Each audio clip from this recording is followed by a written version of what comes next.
Morning. Guys, welcome to the Cash Flow Empire. I really appreciate you guys coming out tonight. Today's very special. I'm excited. I'm always excited. Y'all know that. I'm always just kind of going off. But today, our guest speaker is Julie Roy. Julie's actually one of me, Tony, and Jonathan's. She's our mentor. I know we're talking all this stuff about multifamily, this and that, what we're doing. Well, we owe it all to Julie. She's been holding it down for a while. We've been having this relationship for over a year now, and we talk a lot.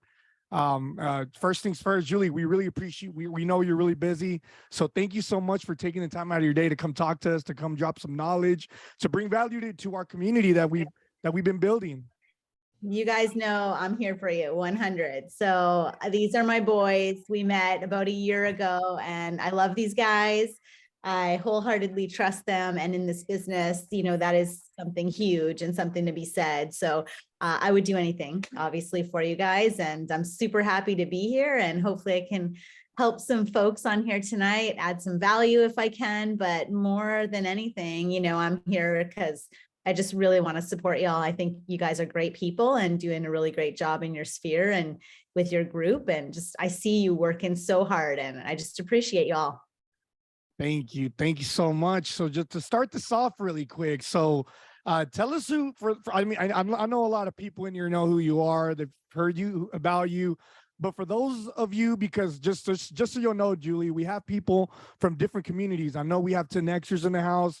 We have some rockers. We actually have some multifamily mindset people that are joining us also. I don't know if you've heard of that group, but we have some of those individuals in here.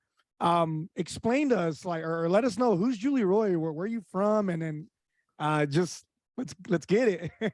Will do. I see some faces I definitely know from some of the mastermind groups. So hi, y'all. Thanks for the support tonight.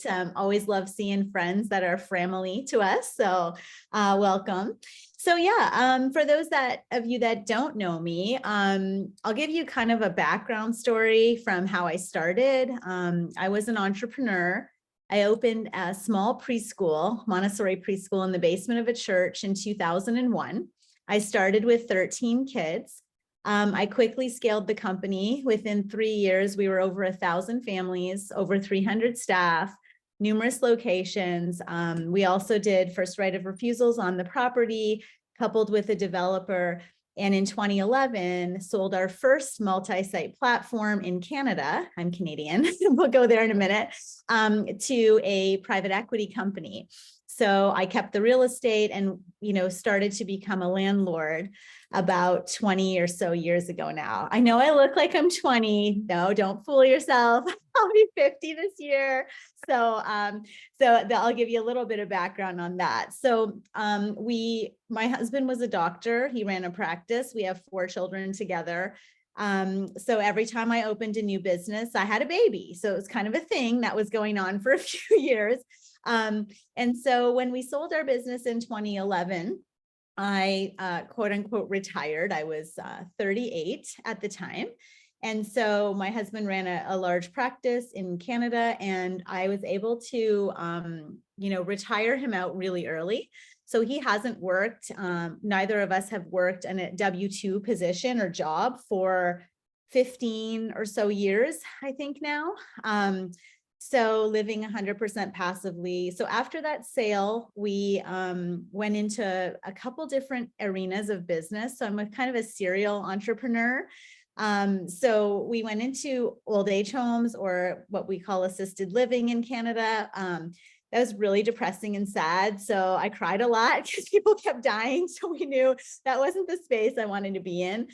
So anyways, we found some schools via a broker in Omaha, Nebraska. And so the first 2 years I commuted every Monday through Thursday. I left my home in Windsor on Monday morning and came home Thursday night, did the mom stuff, got everybody ready, and went back on Monday. So, I mean, in this process, I'll give you a little bit of background, but I want you to ask questions too about, all of the trials and tribulations. This looks really easy from the outside, all of the business stuff and everything you're going to hear me talk about, but it did not come easy, and so I want to be totally transparent. any questions that you have, not the people dying part, right?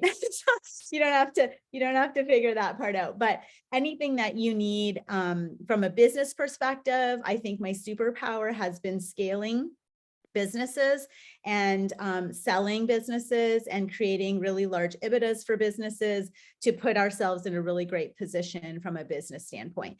So long story short, we ran those companies and moved our whole family to Omaha, Nebraska in 2019. Just to give you an idea, I had no idea where Omaha, Nebraska was. We called it Oklahoma for the first 6 months, and these guys laugh at me, but it's the truth. We had no idea really where we were going and flying to. Anyhow, the woman that I bought from was 84 years old and wanted a legacy project. Somebody to take over her hard-earned businesses. And so I took them over knowing there was a lot of room for improvement. Obviously, she wasn't on social, all the things like that. So quickly scaled those businesses again. Within 39 months, we created 10 multi-site locations. We bought all the real estate. And then what we did was we were asked by private equity again for sale in 2021. At the height of COVID, we were at the height of our EBITDA. We were full 10 schools, wait lists, 396 staff total. So it was a big enterprise. And I was like, no, we just moved here. We're not doing this again. But as y'all know, businesses are always for sale for a price, just like multifamily. If it works and it's the right thing to do for your family, then, you do that. So we sold the businesses to a large PE company, but this time what I did was I coupled the real estate sale with the business sale, and we closed both transactions on the same day. What we did was we used the real estate. We sold the real estate with 15-year triple net leases in place with the corporate entity that was now the new leasee. So instead of getting the building, that was $1 million, we would get, say, $3 million because we had this triple net 15-year NOI in place. So long story short, we 1031'd all the real estate, now live 100% passively off the triple net income. So we own Starbucks, O'Reilly's, all kinds of different, I have to look at the list. Honestly, we have about 12 to 15 properties across the US, all in landlord-friendly states that pay us every month. Sort of fill up that bank account, live 100% passively, got into multifamily so that we could eradicate the tax from the passive income living. So that's kind of the long story in a really compressed, quick view, as quick as I could do it, so that you can understand sort of the pathway that we had a generational, like a business generating cash flow that we then use to invest in real estate, right? And so that I wanted to give you kind of a background of how we got here.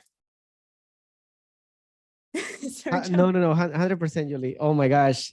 And you guys don't know, but since we started these calls, I was waiting for this call with Julie, right? So we want to create a platform, where we're bringing value.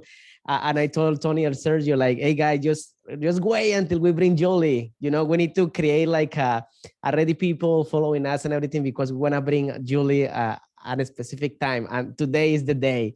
So I'm pretty excited. So I text a lot of people because I'm excited of this call tonight. So everybody in the team, they invite a lot of people because we know she's going to bring a lot of value to the table. But I'm going to be asking you, Julie, about, I remember still the day when we met, and then you were looking, about multifamily, because you have some, like problems about tax-wise and everything. So you were looking for solutions. So why you start looking for multifamily, or what was your purpose at that time? Yeah, so a couple things. I would say that we were having quite a nice passive income coming in from our triple net properties.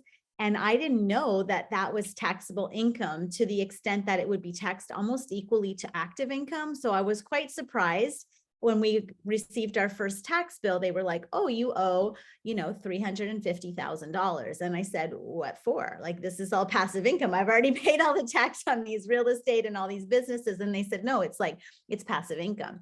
And so I said, well, how do I get rid of that? And then my accountant was like, well, there's some things you can do. It's kind of complicated, blah, blah. And I said, no, like, I want to know, complicated or not, I'm not paying this money to the government. This is hard-earned money. Like, how can we figure this out? And then I was literally on the computer one day and I saw like, I mean, I had been following Grant Cardone for a long time, right? I mean, I actually get one-on-one tutoring with Grant, as well as Brad Sumrock. So I'll talk about investing in yourself in a little bit as well. But long story short was we needed to eradicate our tax. And so I saw this ad come up one day, while I was scrolling, I think it was Instagram or something, and it said, hey, how to avoid passive income tax. And so I started squirreling into that, situation, and then got involved in the Sumrock mentorship group. But I had already been in groups with Grant, not thinking that was going to eradicate tax. More I was thinking of it as an investment vehicle. So yeah. So that's sort of what really pushed me in this arena. And we wanted to have a portfolio that was diverse. So we wanted some parts that made us money monthly and had cash flow, some parts that would eradicate the tax, other parts that would be a longer term hold, and then maybe some liquid cash in case we had anything come up and sort of what to do with that. So yeah. Go, Tony. That's amazing. That's amazing how I know a lot of people that are paying taxes that own restaurants, and I try to tell them, to invest in real estate, but they don't they don't do their homework. You were looking for a way to, not avoid taxes, but to offset your income. The gains, And yeah. I was gonna ask you, what was how long did it take you to make that step to be like, okay, I gotta go to Grant Cardone's event, or I gotta join his mentorship? Did it take you a long time to decide that? So I'll tell you the steps that I took. Somebody in the chat too, I kind of trying to monitor that. So in case there's anything pertinent, I'll try to hop in, and we'll have questions after, I'm assuming. But somebody asked, how do you start if you don't have doctor money? Well, actually, none of my husband's doctor money was any part of this. Like 100%, he did his thing, but all of the schools and all of the things that we did, I mean, those were generated through the schools and the business of the schools. When you're talking about real estate as well, the sale definitely plummeted us into, gaining access to real estate. But in terms of like starting without money, we can kind of talk about how you can do that as well. But in terms of like your question, Tony, basically mentorship is super important. So educating yourself first is so important to understand the minutia of the deals, the analytics of the deal, understanding the right people, the right partnerships, the right location. There's so many things to consider when you're doing a multifamily deal, particularly. That is very different than doing a triple net deal or a storage and industrial deal. There is an analytics that needs to be followed. There is some key points. I talk about partnership a lot, and that's something we can maybe delve into a little bit later. I know that Jonathan had, some questions on that he wanted sort of solidified. So we can chat a little bit about that as well. But I would say the most important thing, the first step, is to invest in yourself. And so how long did it take me?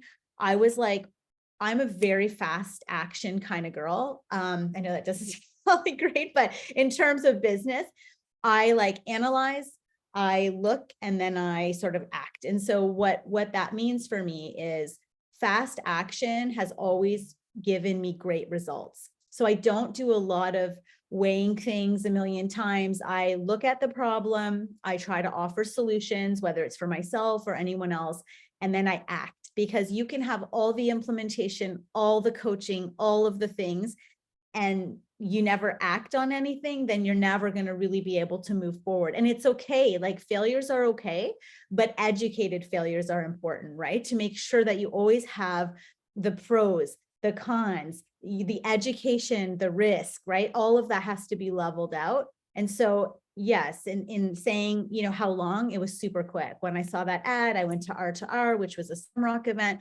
I joined Sumrock. I was like, first I joined the personal mentoring for like 1 minute. And then I was like, no, screw this. I'm worth more than this personal mentoring. I have to figure this out now. I have a tax bill that I have to eradicate. Then I was like, here, and I had the money to be able to do the one-on-one.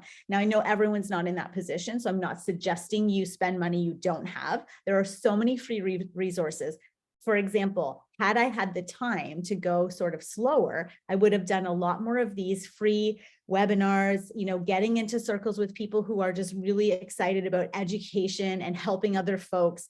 One thing you'll know about me is that we are in this position 100% because we have been generous with our money, our thought, our time. I say it all the time, generosity breeds abundance. You cannot, that is something that you cannot discount.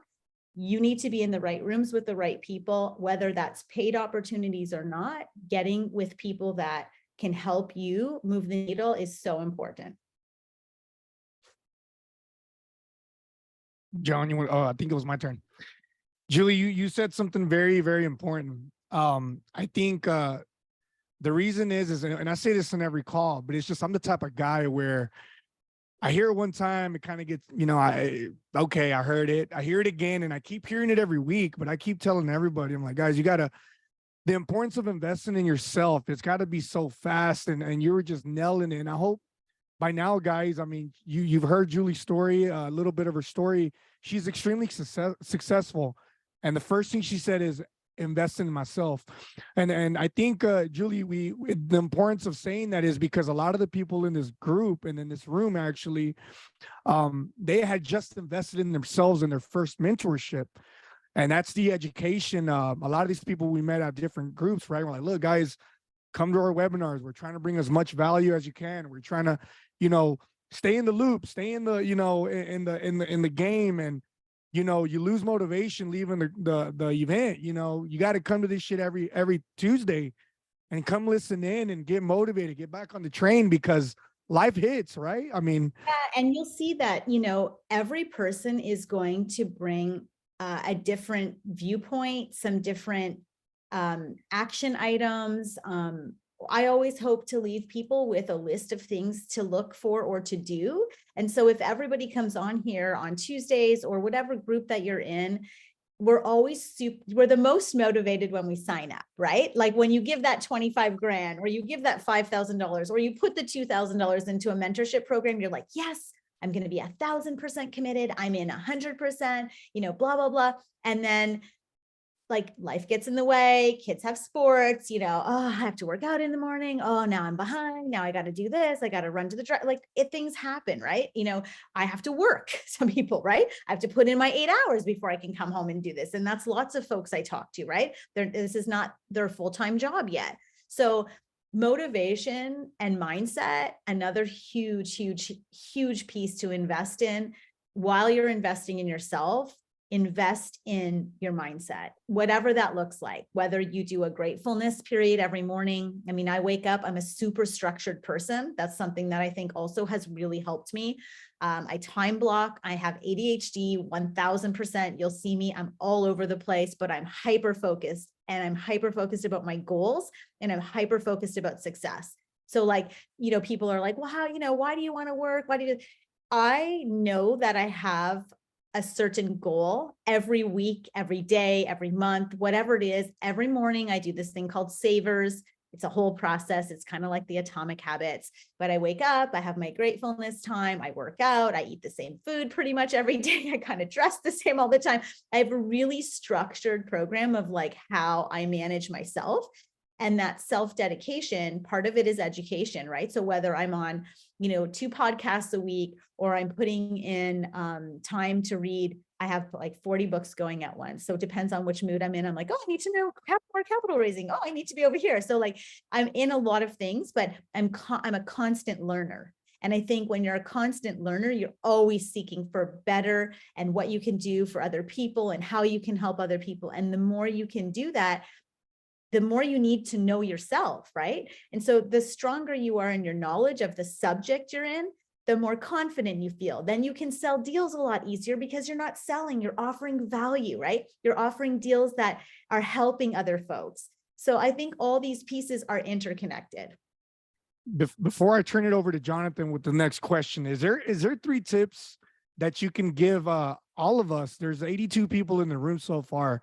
I know some people have other meetings at 7 for the multifamily mindset, so I wouldn't doubt that they're going to jump on here in a little bit. But for us in the room right now, what are like 2 to 3 tips to help us kind of start striving for that type of mindset, because it's difficult, you know, like we said, you just explained how life kind of hits. Yeah, so I think that if I were to give you 3 tips, I think I would say definitely read either like Atomic Habits or Miracle Morning by Hal Elrod. It's one of my favorite books. That's the Savers method. Even there's a lot of apps that can help you that remind you that every day I'll come up with like a gratitude, like I write a gratitude every morning.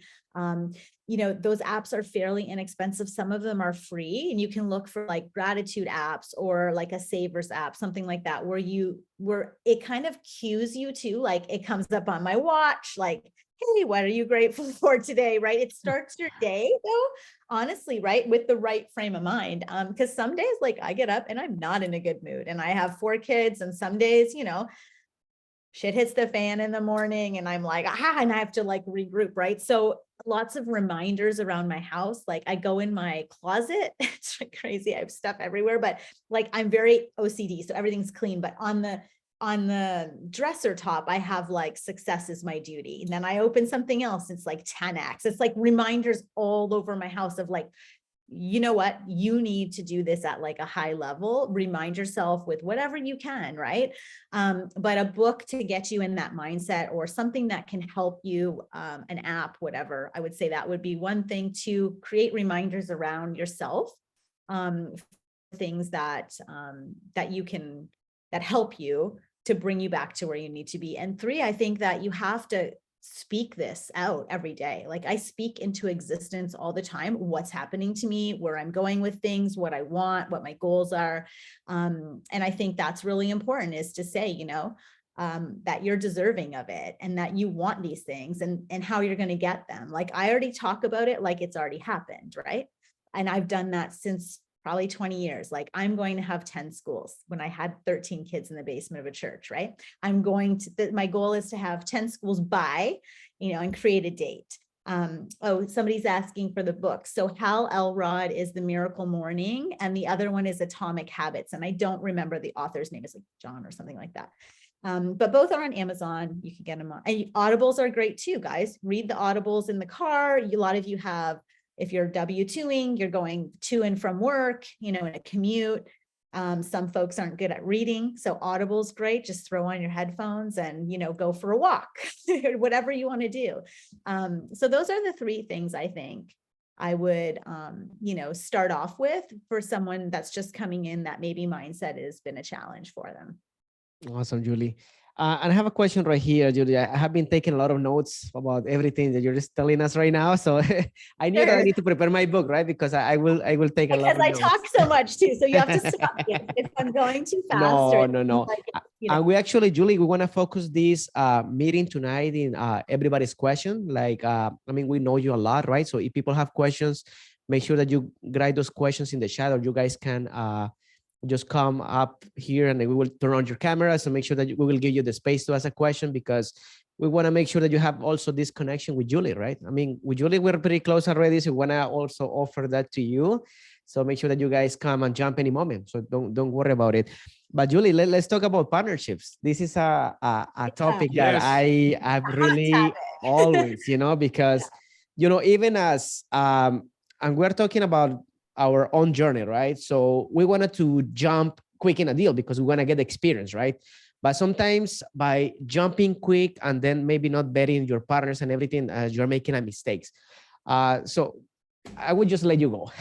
Yeah, so I can talk about this forever. This is something I'm super passionate about, mostly because I see a lot of people that have been injured in partnerships that have not been good for both parties. So one of the things I'm going to try to help you with tonight is a list of things to look for in a general partnership. Also, I think one of the biggest things that we have to do first and foremost is believe in ourselves, believe that we are worth it and that we have things to offer. Because first and foremost, if you're coming into a partnership and you're new wanting to be general partner, you often give up a lot of maybe what you believe in or who you are to get into a partnership, because it's almost like a desperation. I have to get that first GP done. I have to move forward. So I'm going to take whoever offers me a GP position. When you do that, you sell yourself short, because people will give you the lowest percentage, or they'll say, well, they don't have any confidence, so we'll just bring them in, we'll tutor, help them, mentor, whatever, and all kinds of stuff happens from that, right? So I think there's a few things, and we've all been there. I mean, I'm pretty sure we've all made mistakes in partnerships. So first and foremost, I think you have to look at mission, vision, values. So like right on, head on, who are you, right? Who are you? What are you aligned with? Who do you want to be aligned with? What type of partnership is best suited for you, and what can you offer them? And at the end of the day, are you both aligned with each other? Mission, vision, values, that's something that I will not, it's a non-negotiable for me.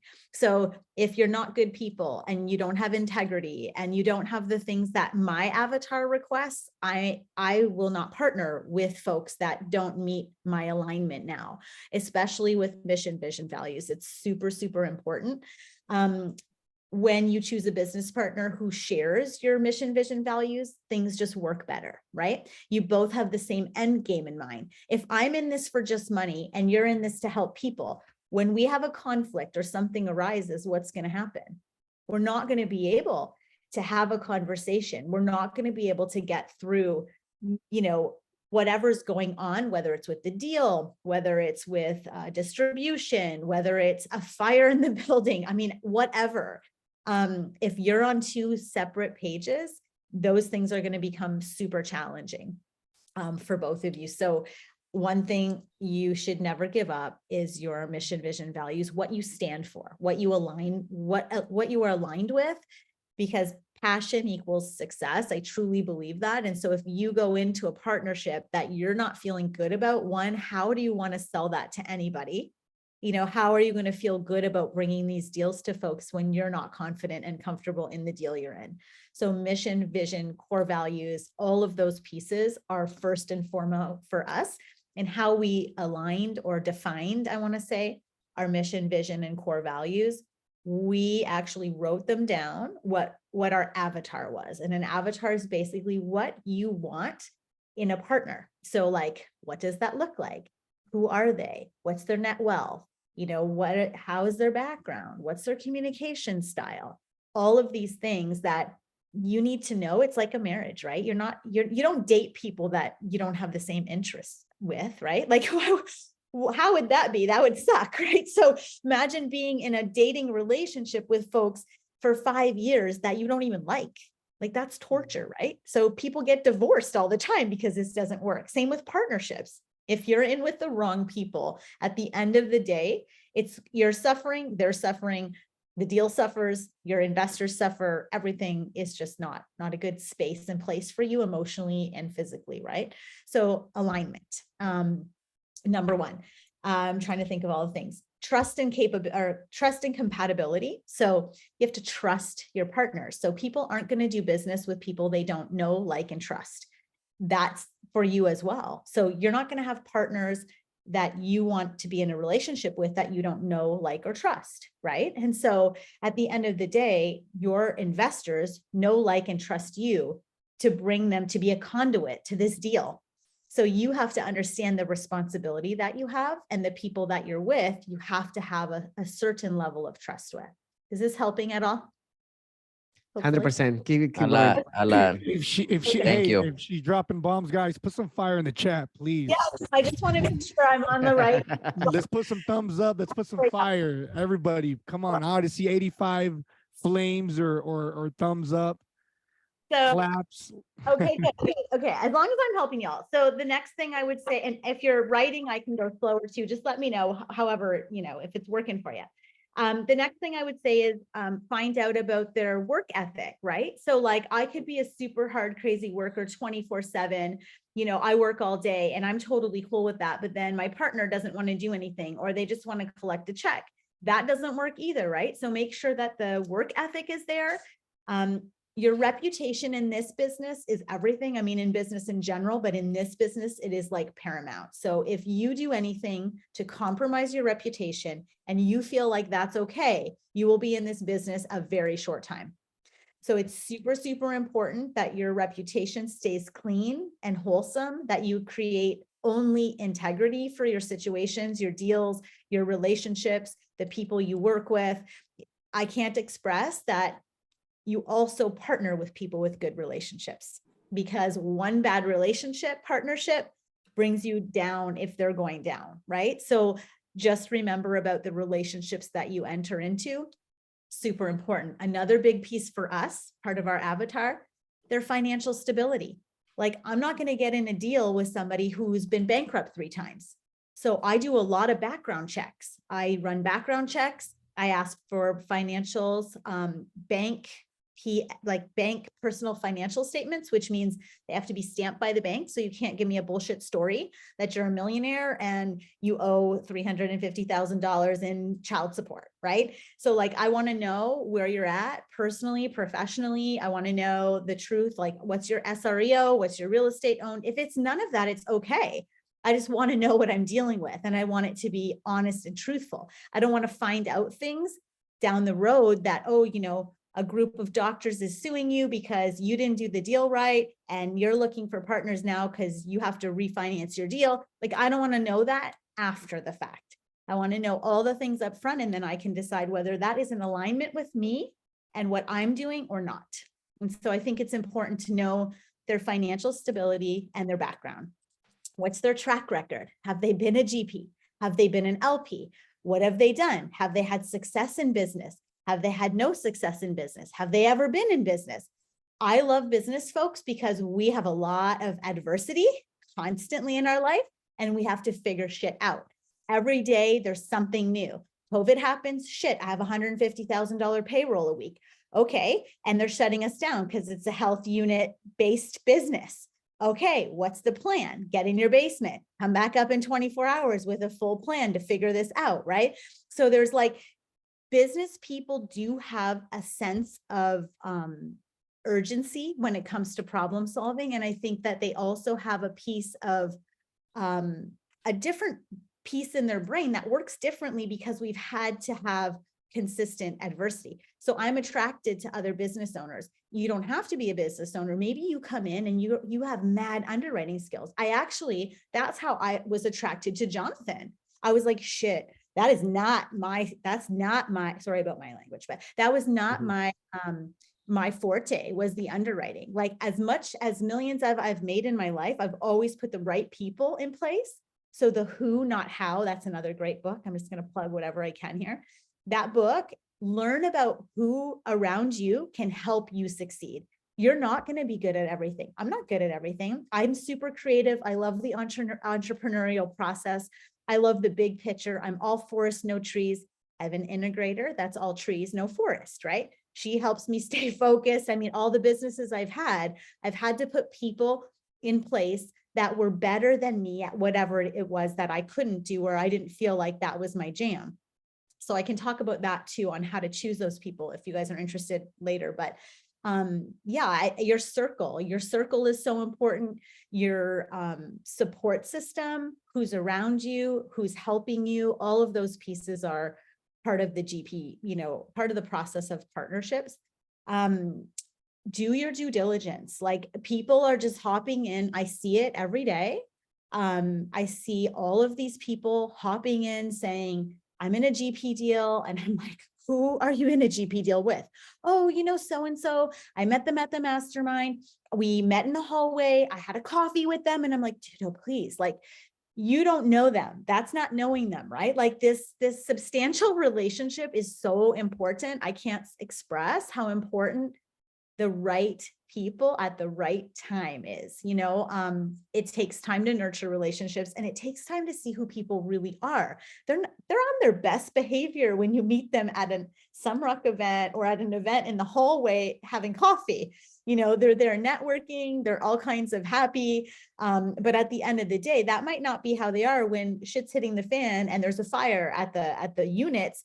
and nobody knows what to do. And, you know, what's their demeanor? How are they going to help? What are they going to bring to the plate in that situation? And then one other thing I would ask is, you know, what does your exit strategy look like?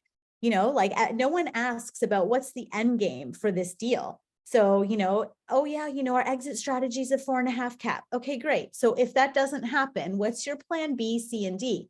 These people have one plan. Oftentimes in business, one plan doesn't execute, right? And so what are the other things that, you know, you're going to be able to do if that doesn't work to protect my investors? You know, I come in with millions of dollars in capital raising. These people trust me 1000%. I'm not getting in a deal unless my own money's in it, right? That's another thing. I put my own money in every deal because I want to be in the same situation on the LP side as my investors to experience what they're experiencing in our deal. I think it's super important.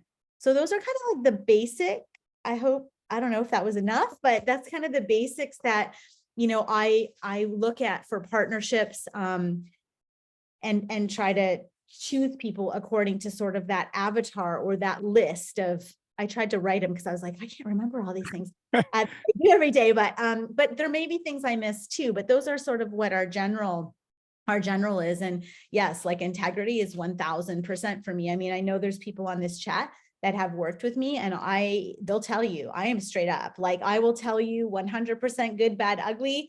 And I'd much rather tell you up front, and work with you.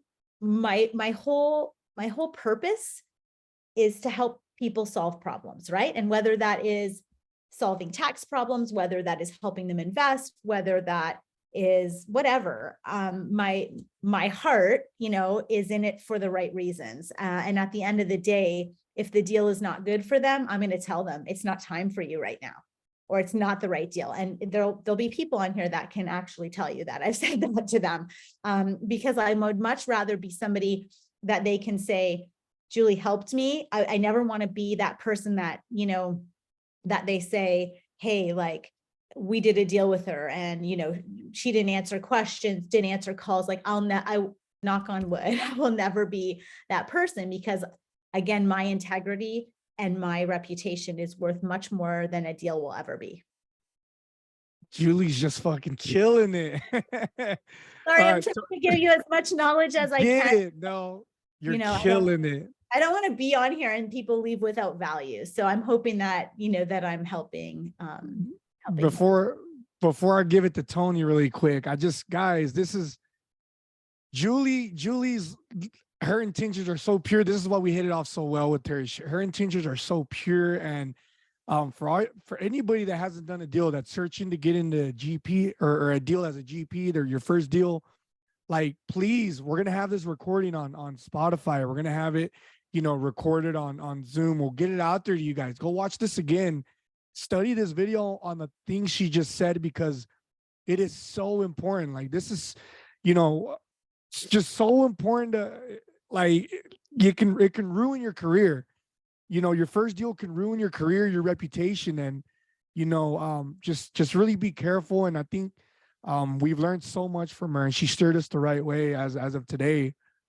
And yeah, and I like you can ask these guys if anyone has questions. I'm always available. I'll never not make time, you know, for anybody that has something that I can help with. Obviously, I can't spend an hour with everyone every day. I just don't have that availability. But you know, if there's something burning and I can help, I will. And if I can't help, I always steer you to somebody that can. I mean, these guys can tell you if there's something I don't know. I'll be like, hey, Jonathan, I don't know, but I can da. Or hey, Serge, guess what? Like business stuff. Hey, I've done this, maybe try that, right? And it may not be even the same industry, but maybe we can just find something that would work for you. And so I really try to always do my best to come in with something, if, you know, something that could maybe even spur some other thing that might help you. So yeah, I just want to help people. Thank you. And we really appreciate that, Julie, because we actually have been learning from you, and we want to do the same thing, help people. I'm constantly helping people start into real estate. People calling me, how do I start? How do I flip houses? How do I wholesale? And I'm like, you know what? I've never wholesale a property, but I know people who are wholesaling. I can give you their contact. And then, they really appreciate that. I'm always trying to help. Yeah, and even So, have to know yeah, everything. I think I put in the chat, like, you don't have to be the best at everything. You have to be the best known, right? You have to have people correct. for everybody on here. Like, you don't have to be the top GP person coming into this, but you have to be known. You have to be out there. You have to be creating connections. Your net, I know people say this all the time, but your net, what do I say? Your net worth. Work. Net worth is your network, right? I mean, at the end of the day, and I'm not talking about money here, I'm talking about people. Your network is what your net worth is, meaning your net worth can be not only money based, but your net worth, who you are, what you can offer, the value you can provide, is the sum of the 5 people you most hang with, right? I mean, this is just reality, and this is what life brings. And so if you're hanging out with people that, don't want to help and don't know and aren't offering those pieces, you're not going to be able to move the needle for yourself, and you can't help others, right? I think for most of us on here, we have a serving heart. Servant leadership was a huge part of our business, and we still, every day, that is what the bottom line is for me, is, how can I be servant?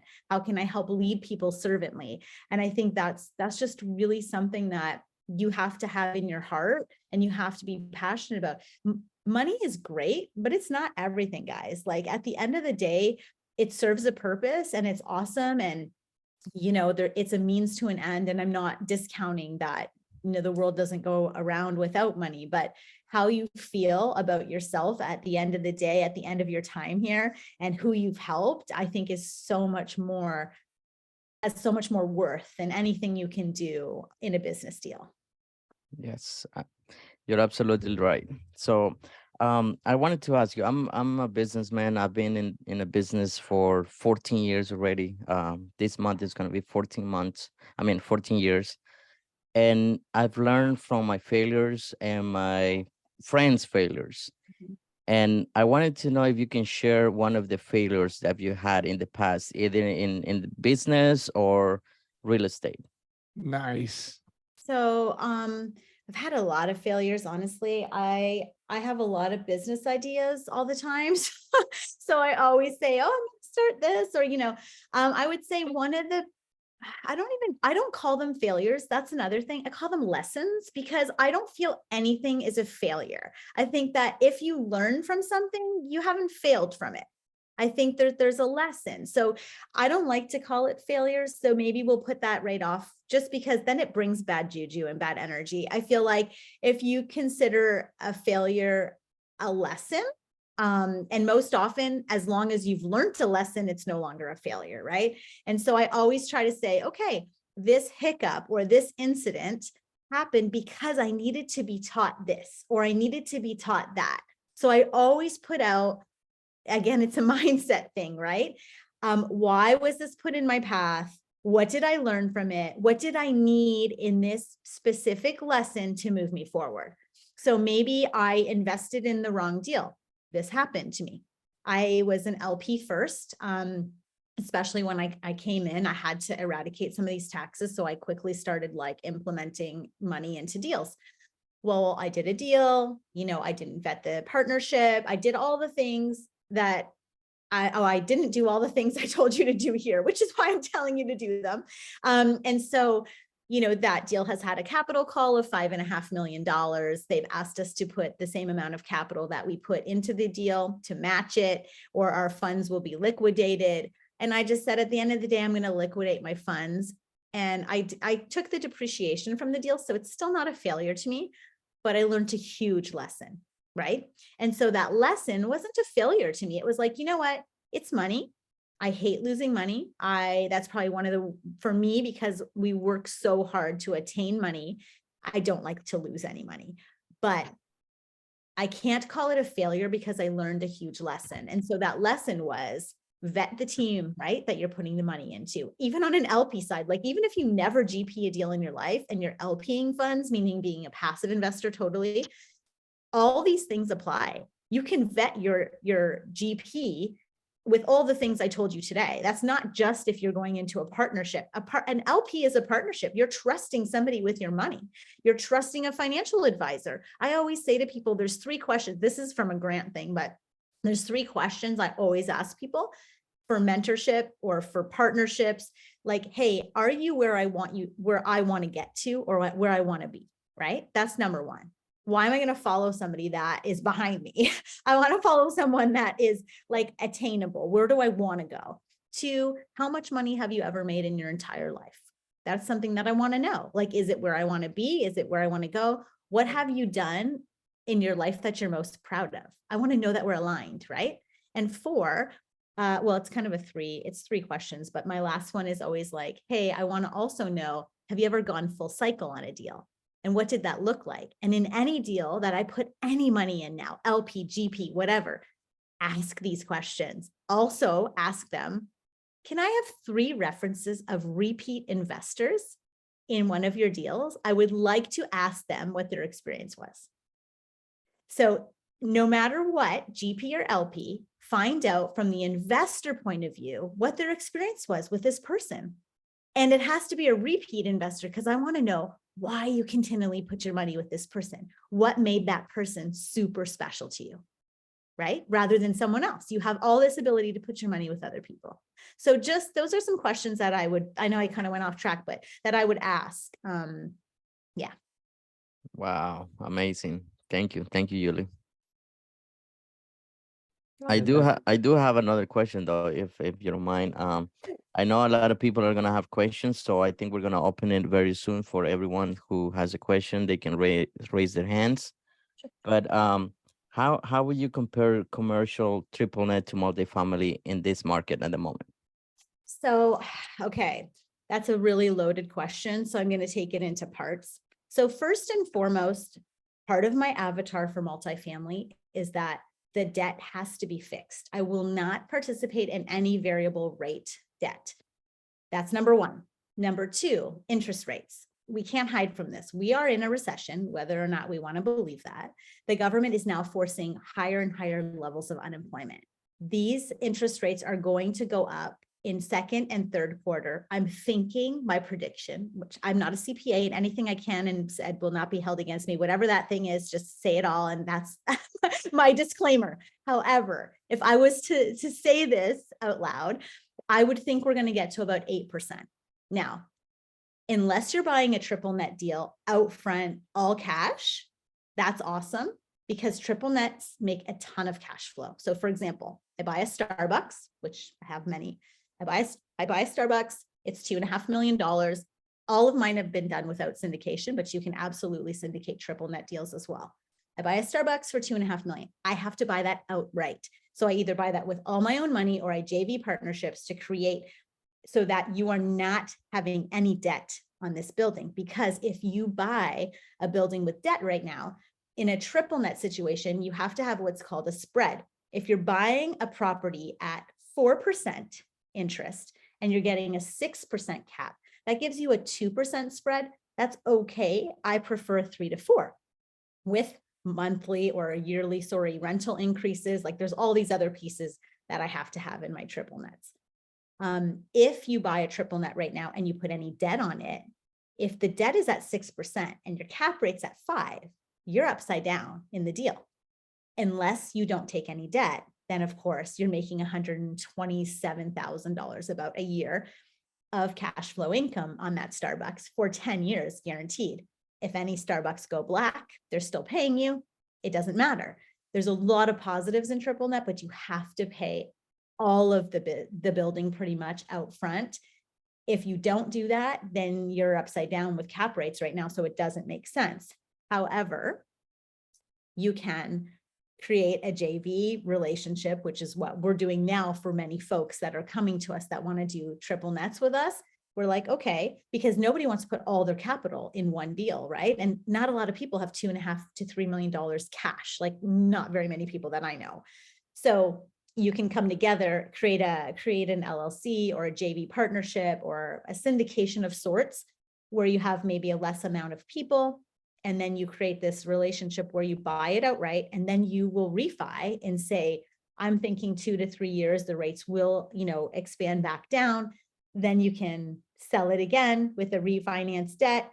The spread is then feasible. You pay out your investors, and then, or they stay in and you continue to make that rental income, but now you have cash to do it again into another deal. So there's a lot of ways to do this.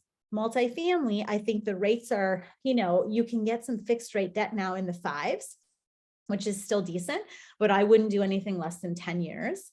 So fixed rate, 10 years. IO, usually I try to do IO for the first 5 years. So interest only.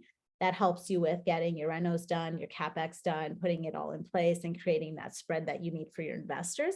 I would also always make sure your deals have some type of pocket like cash in every month that you keep in a reserve, because you just never know what's going to happen. And don't get into anything where you need a rate cap right now. That would be my suggestion. So the difference would be they're both, listen, I'm bullish in this market because I feel like there's going to be a ton of opportunity. I never shy away from real estate markets unless there's 2 things that I would never do. I would never buy a property that I have to sell at any specific time frame, because if you hold real estate, you get through cycles and then you never have to sell in a low. If you're forced to sell a property, you're going to have to sell in that low, perhaps, right? Possibly. Then you lose money. I don't like to lose money, so I don't buy stuff that I ever have to sell in a certain time period. That's how I protect myself and my investors. If you're in a deal where there's a finite time period, those deals are risky for me. I don't like those. I'm too old to be risky right now. You know what I mean? Can't be too risky. So I feel like I need to definitely be placed in a situation where I control the deal from my avatar, from the point of what I feel like right now would make sense for me. My triple net deals, I'm not responsible for anything. So like my Starbucks, for example, I know some questions in the chat. I'm responsible for nothing. It is actually a double net with roof and structure. So if the roof went or the structure went, I would be responsible. But how I avoid that risk is I buy new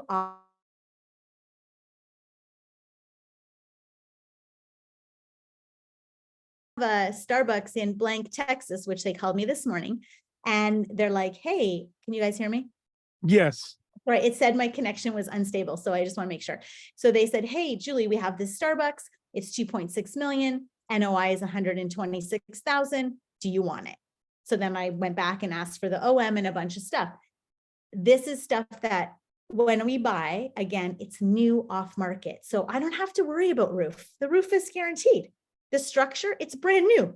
Like they have the developer gives you certification. We just get occupancy. It's brand new. So I'm not dealing with old retail malls. I don't do like clothing, retail, anything like that. I'm super specific about what we buy in that space as well. So just like multifamily, location is important. Demographics are important. There's another whole night we could talk about how to choose a deal, right?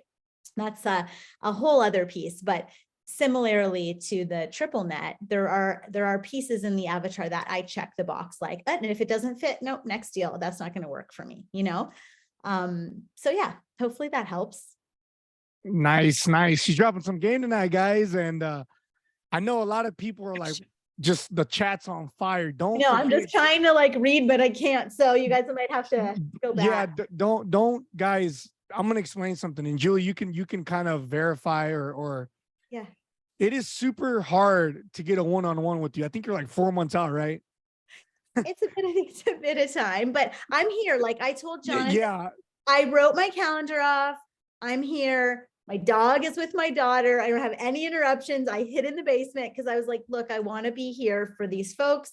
So questions. Ask away, guys. You're welcome. Yeah. Just if we might miss it. So Jonathan or someone's going to have to probably go back because I see I'm trying to answer as I talk, but yeah, raise your hand, guys. Get in the chat right now. Let's take advantage of Julie's time tonight because so we it's have not every day. Sean's got his hand up, and maybe hands up would be great. Yeah, that would help us. Let's get some hands up. Yeah, let's get some hands up from here now. Sean's been waiting, I think. So let's go, Sean. Let's go. Oh, Sean. Hi, Julie. How are you? Good to see you again. Yeah, you too. I was like, hey, Sean's in the house. So we travel around in the same. We're at GC. We're at Raise Fest. I don't know. I think we travel in the same pattern. But yeah. it's really cool. I haven't spent a whole lot of time with you and sat down, and it's really cool to hear you share your views. Our views are similar in giving and the leader, the servant, and it's just. I think that is very, very important. Investing in yourself. I love to hear that when you're talking about that as well. So just want to say thanks for your time. I appreciate it. Hey, congratulations on your grand season's closing. Thank you. Yeah, we just closed last week and we overfunded, which was awesome. So we had to say sorry to a few people, but those are always great deals when you can say, hey, we'll have something for you next time.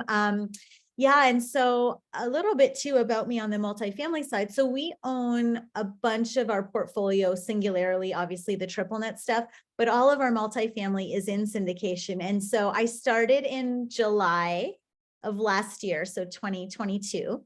And so we currently have 300 million under management. So I did most of my deals between July and December last year, and then just closed grand seasons this year. But so for being sort of young in the space, I guess, in terms of the multifamily piece, we've been really involved. And so learning as much as we can from all you guys. So super excited to be, in the rooms with all you big shooters in the Capital Collective and Raise Masters and just all the things, 10Xers, right? Yeah. So I look forward to partnering with you one of these days in Dallas, because you have a lot of properties in Dallas, right? Yeah, so I have I have about 4 or 5 properties in San Antonio, so Texas mainly. I have a couple in Houston. I have a couple in Dallas. My triple nets are kind of everywhere though. They're like Sunbelt. So like Georgia, Texas, Florida, Tennessee, all landlord friendly. Oklahoma, Omaha. I actually do have a property in Oklahoma now. So I can proudly say I'm an Oklahoma owner now. So yeah, Tennessee, yeah, kind of all in that, landlord friendly belt, but yeah, so. That's kind of in our same area. So I actually do have a question, but so when you're doing your underwriting on these upcoming deals, are you guys having any pushback from insurance companies not providing any soft indicators prior to 30 days to close? No, have you run into that? We haven't, but we use the same people all the time, pretty much. So that's helped create that relationship. And the insurance broker, I guess you call them or whatever. We have 2 that really just work pretty much with us all the time. So in both my partnerships, they each have a dedicated insurance company people that we deal with. So we haven't had too much problems. But Florida has been, a shit show, honestly. Yeah. Like I love Florida. I just bought a property there about a month and a half ago, ourselves, like non-syndicated.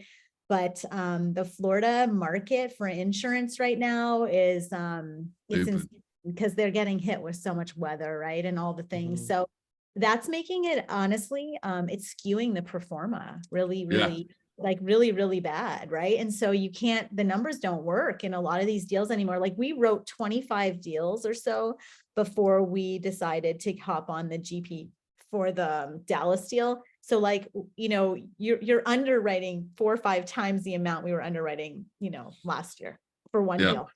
We're doing that. We're doing the same. All right. Well, thank you. Good seeing you again. We'll see you soon.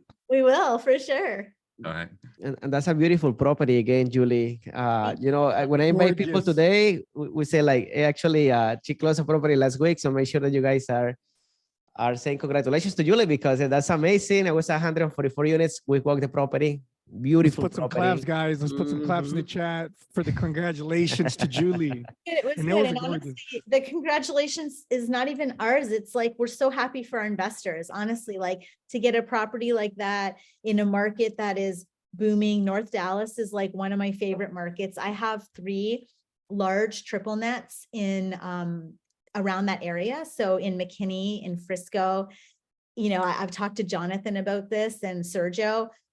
We own KinderCare properties, which are large triple net commercial properties. Those cash flow like $400,000 or $500,000 NOI a year, and we own them exclusively. So like those are our juice, right? Those are the stuff that makes us the money monthly. And we're seeing like those properties have increased in value by millions in a short time. So I just know that this property is going to kill it. And so I was so excited for our investors to get this property under their belt, because I think we're going to really be able to knock out the ROI. So Nice. Let's go with Piyush. Step yeah, up. Step I was up. going to say he's been waiting too. Hi, You're- Julie. This is PJ. I'm from SF Bay Area. I am also from childcare background. I own a couple of Primrose schools, you might have heard. Yeah, yeah. And I also own triple net kinder cares and tutor time, so similar background. Yeah. Where's your kinder care? It's in Chicago, MSA, Lindenhurst, Illinois. Tutor time is in Virginia. So you know, those are like triple net. Yes. Amazing. They're great cash flowers. Yeah. And cap rates, no headache, no maintenance. Money goes straight in your bank account. Every month I'm like, oh, it's full. Roofs are new. If there is a roof call, I just send it to the warranty, and that's it. Just one call. I send them the, hey, here's the contact information. They directly contact. They have like people that manage it. So you like their own people, not us, but so it's great. Yeah, awesome. So you have a question. Yes, my question is, I'm jumping into multifamily. I have long-term mindset. All these triple nets are long-term. I own them kind of myself. I'm looking into syndication. What's your suggestion on how do I do long-term syndication? I know as a GP you will make more money if it's short-term, but I have more long-term mindset, buy and So hold. I was talking to a group of doctors actually 2 days ago that want to hop in with me to syndicate deals. And I think the big thing about long-term investments right now, because they don't really want to have capital gains, right? They don't want to deal with a capital event. And so we've been able to basically put together folks that want like that 8-10 year, more long-term holds on properties. I think it's just really going to depend on who your investors are, right? Do they want to have return of capital in 3 years? Are your investors cool with giving you money over a 10-year period as long as they're getting the related cash flow maybe, right? So, I mean, again, part of the avatar when you're choosing LPs too, when you're trying to attract LPs, you're trying to attract LPs that fit your mission, vision, value too, right? Same thing as the GP. So if you're looking for long-term holds, you're not going to go to people that want a quick return on investment. You're going to put it out there that, hey, I'm a long-term real estate holder. So if you come in with me on deals or you manage, if you're investing with me, then my marketing, my conversations, what I'm putting out there is going to be reflective of what I want for my investors and what I want for myself. So I'm not going to put out there, hey, we're going to do a refi in 3 years. We're going to flip the property. I'm going to say, hey, you know what? Like we're in a longer term hold. This is the way that we operate. We're looking for investors who are interested in having money with us for 5 to 10 years, maybe rather than the 3 to 5 year window. So I think what you're putting out there, and the deal has to make sense too. Like, is 10 years going to make sense for you to hold the property for, right? What type of property are you looking at? What type of return on investment? If you're going to give them 5% on their money for 10 years, they'll be like, ciao, I'm not staying in this deal, right? But if you're saying, okay, we can maybe get you 15% because we're going to be able to hold, this is our plan, this is our avatar, this is our pro forma, we can prove to you that we're going to hold your money longer, but we're going to make you more money. Some folks don't want a quick flip, right? That's not their plan. Mhm. Some folks want cash flow. Some folks want equity play, right? You have to know what do your investors want and try to find deals that fit that avatar. Like if you don't have sophisticated investors, don't be doing waterfalls, pref ec, generational blah.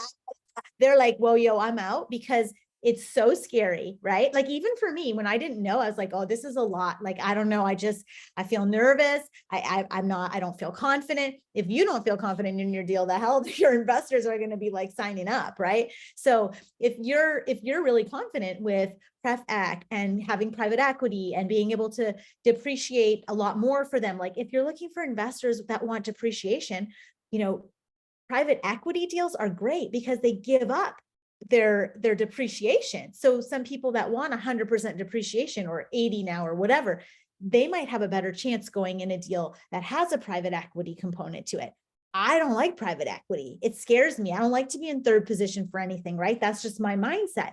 That doesn't mean that everyone else is the same. So I think you really have to put what you want out there, bring what you want, bring what your investors want, and look for deals that fit that protocol, right? Or what you can do for yourself and your investors and what you feel confident in being secure with. So like, if you're not confident with a 10-year hold, your investors never will be either.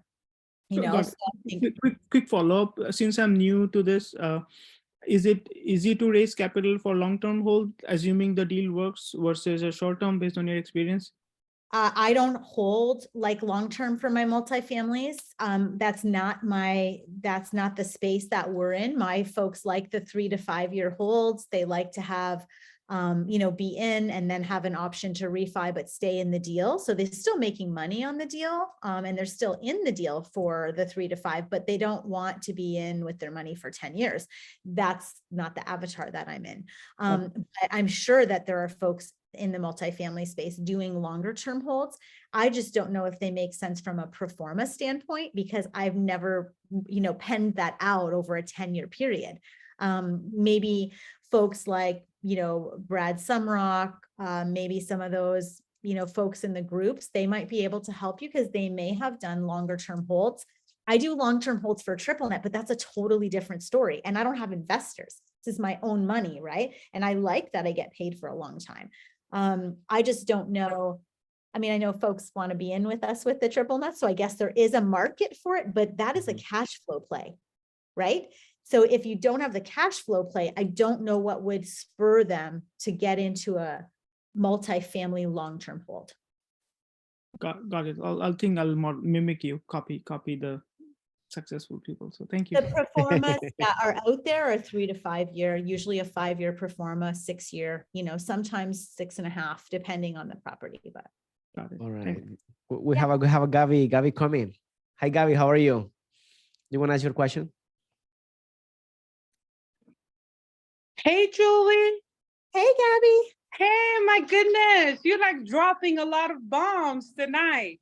I have like so many questions. But okay. So you were talking about the triple net X, and I don't think I understand what you were talking about when you say it. Okay, so triple net basically means when you buy a property, so like a Starbucks, you're not buying the business, but you own the land and the building, and Starbucks rents from you. So they pay you a rent check every month for a period of say 10 years or 12 years. I think their leases are 12 years now. And so you really don't do anything. They just put a check in your bank every month. So it's fairly easy, but you need more capital for those deals, right? You need more money up front. So that's sort of where I was talking about, Tony had asked me what the differences were. And one of the main differences, the amount of capital you go in with. Obviously, the cash flow is a lot better, but there isn't an equity play necessarily on the end that's pro forma. The equity play would be the appreciation in the value of the building and the land. So I always try to buy on really hard corners where there's a lot of traffic, right? Those ones, that play is a little different than a multifamily where I would buy in a nicer neighborhood with a school, right? I'm like, my Starbucks is on the corner. Well, there's a few of them, but the one I'm thinking is on the corner of a university, right? So all the college students, I mean, they can't pass it you can't get out without passing it. So it's an automatic corner that another QSR or another like convenience or something would like to go to that corner if anything ever were to happen, I think you're muted. I think she's muted. Are you muted still, Gabby? Yeah, Gabby's muted. I can't unmute. Oh, okay. Thank you. And then I also want, definitely. Great knowledge, because I definitely didn't know about it. And how did you find your first property, and how do you choose which conferences, to balance it all out to go to?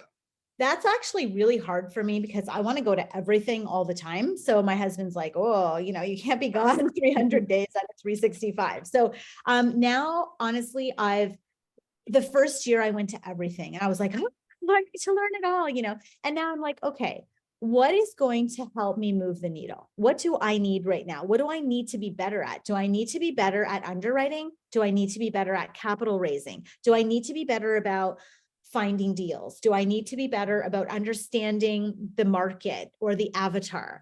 So I think you have to understand kind of where you're at. And if you kind of need it all, then I would suggest something that has a little bit more scope, where like, don't go to Raise Masters that teaches you mainly how to raise capital. I mean, they teach you other things, but the focus is on raising capital, right? So really vet the event and see, okay, what do I need right now? And what can this event bring to me? Like, what is the return on my investment? So another thing I always say too is something that you guys might want to keep in mind, but I call it return on life.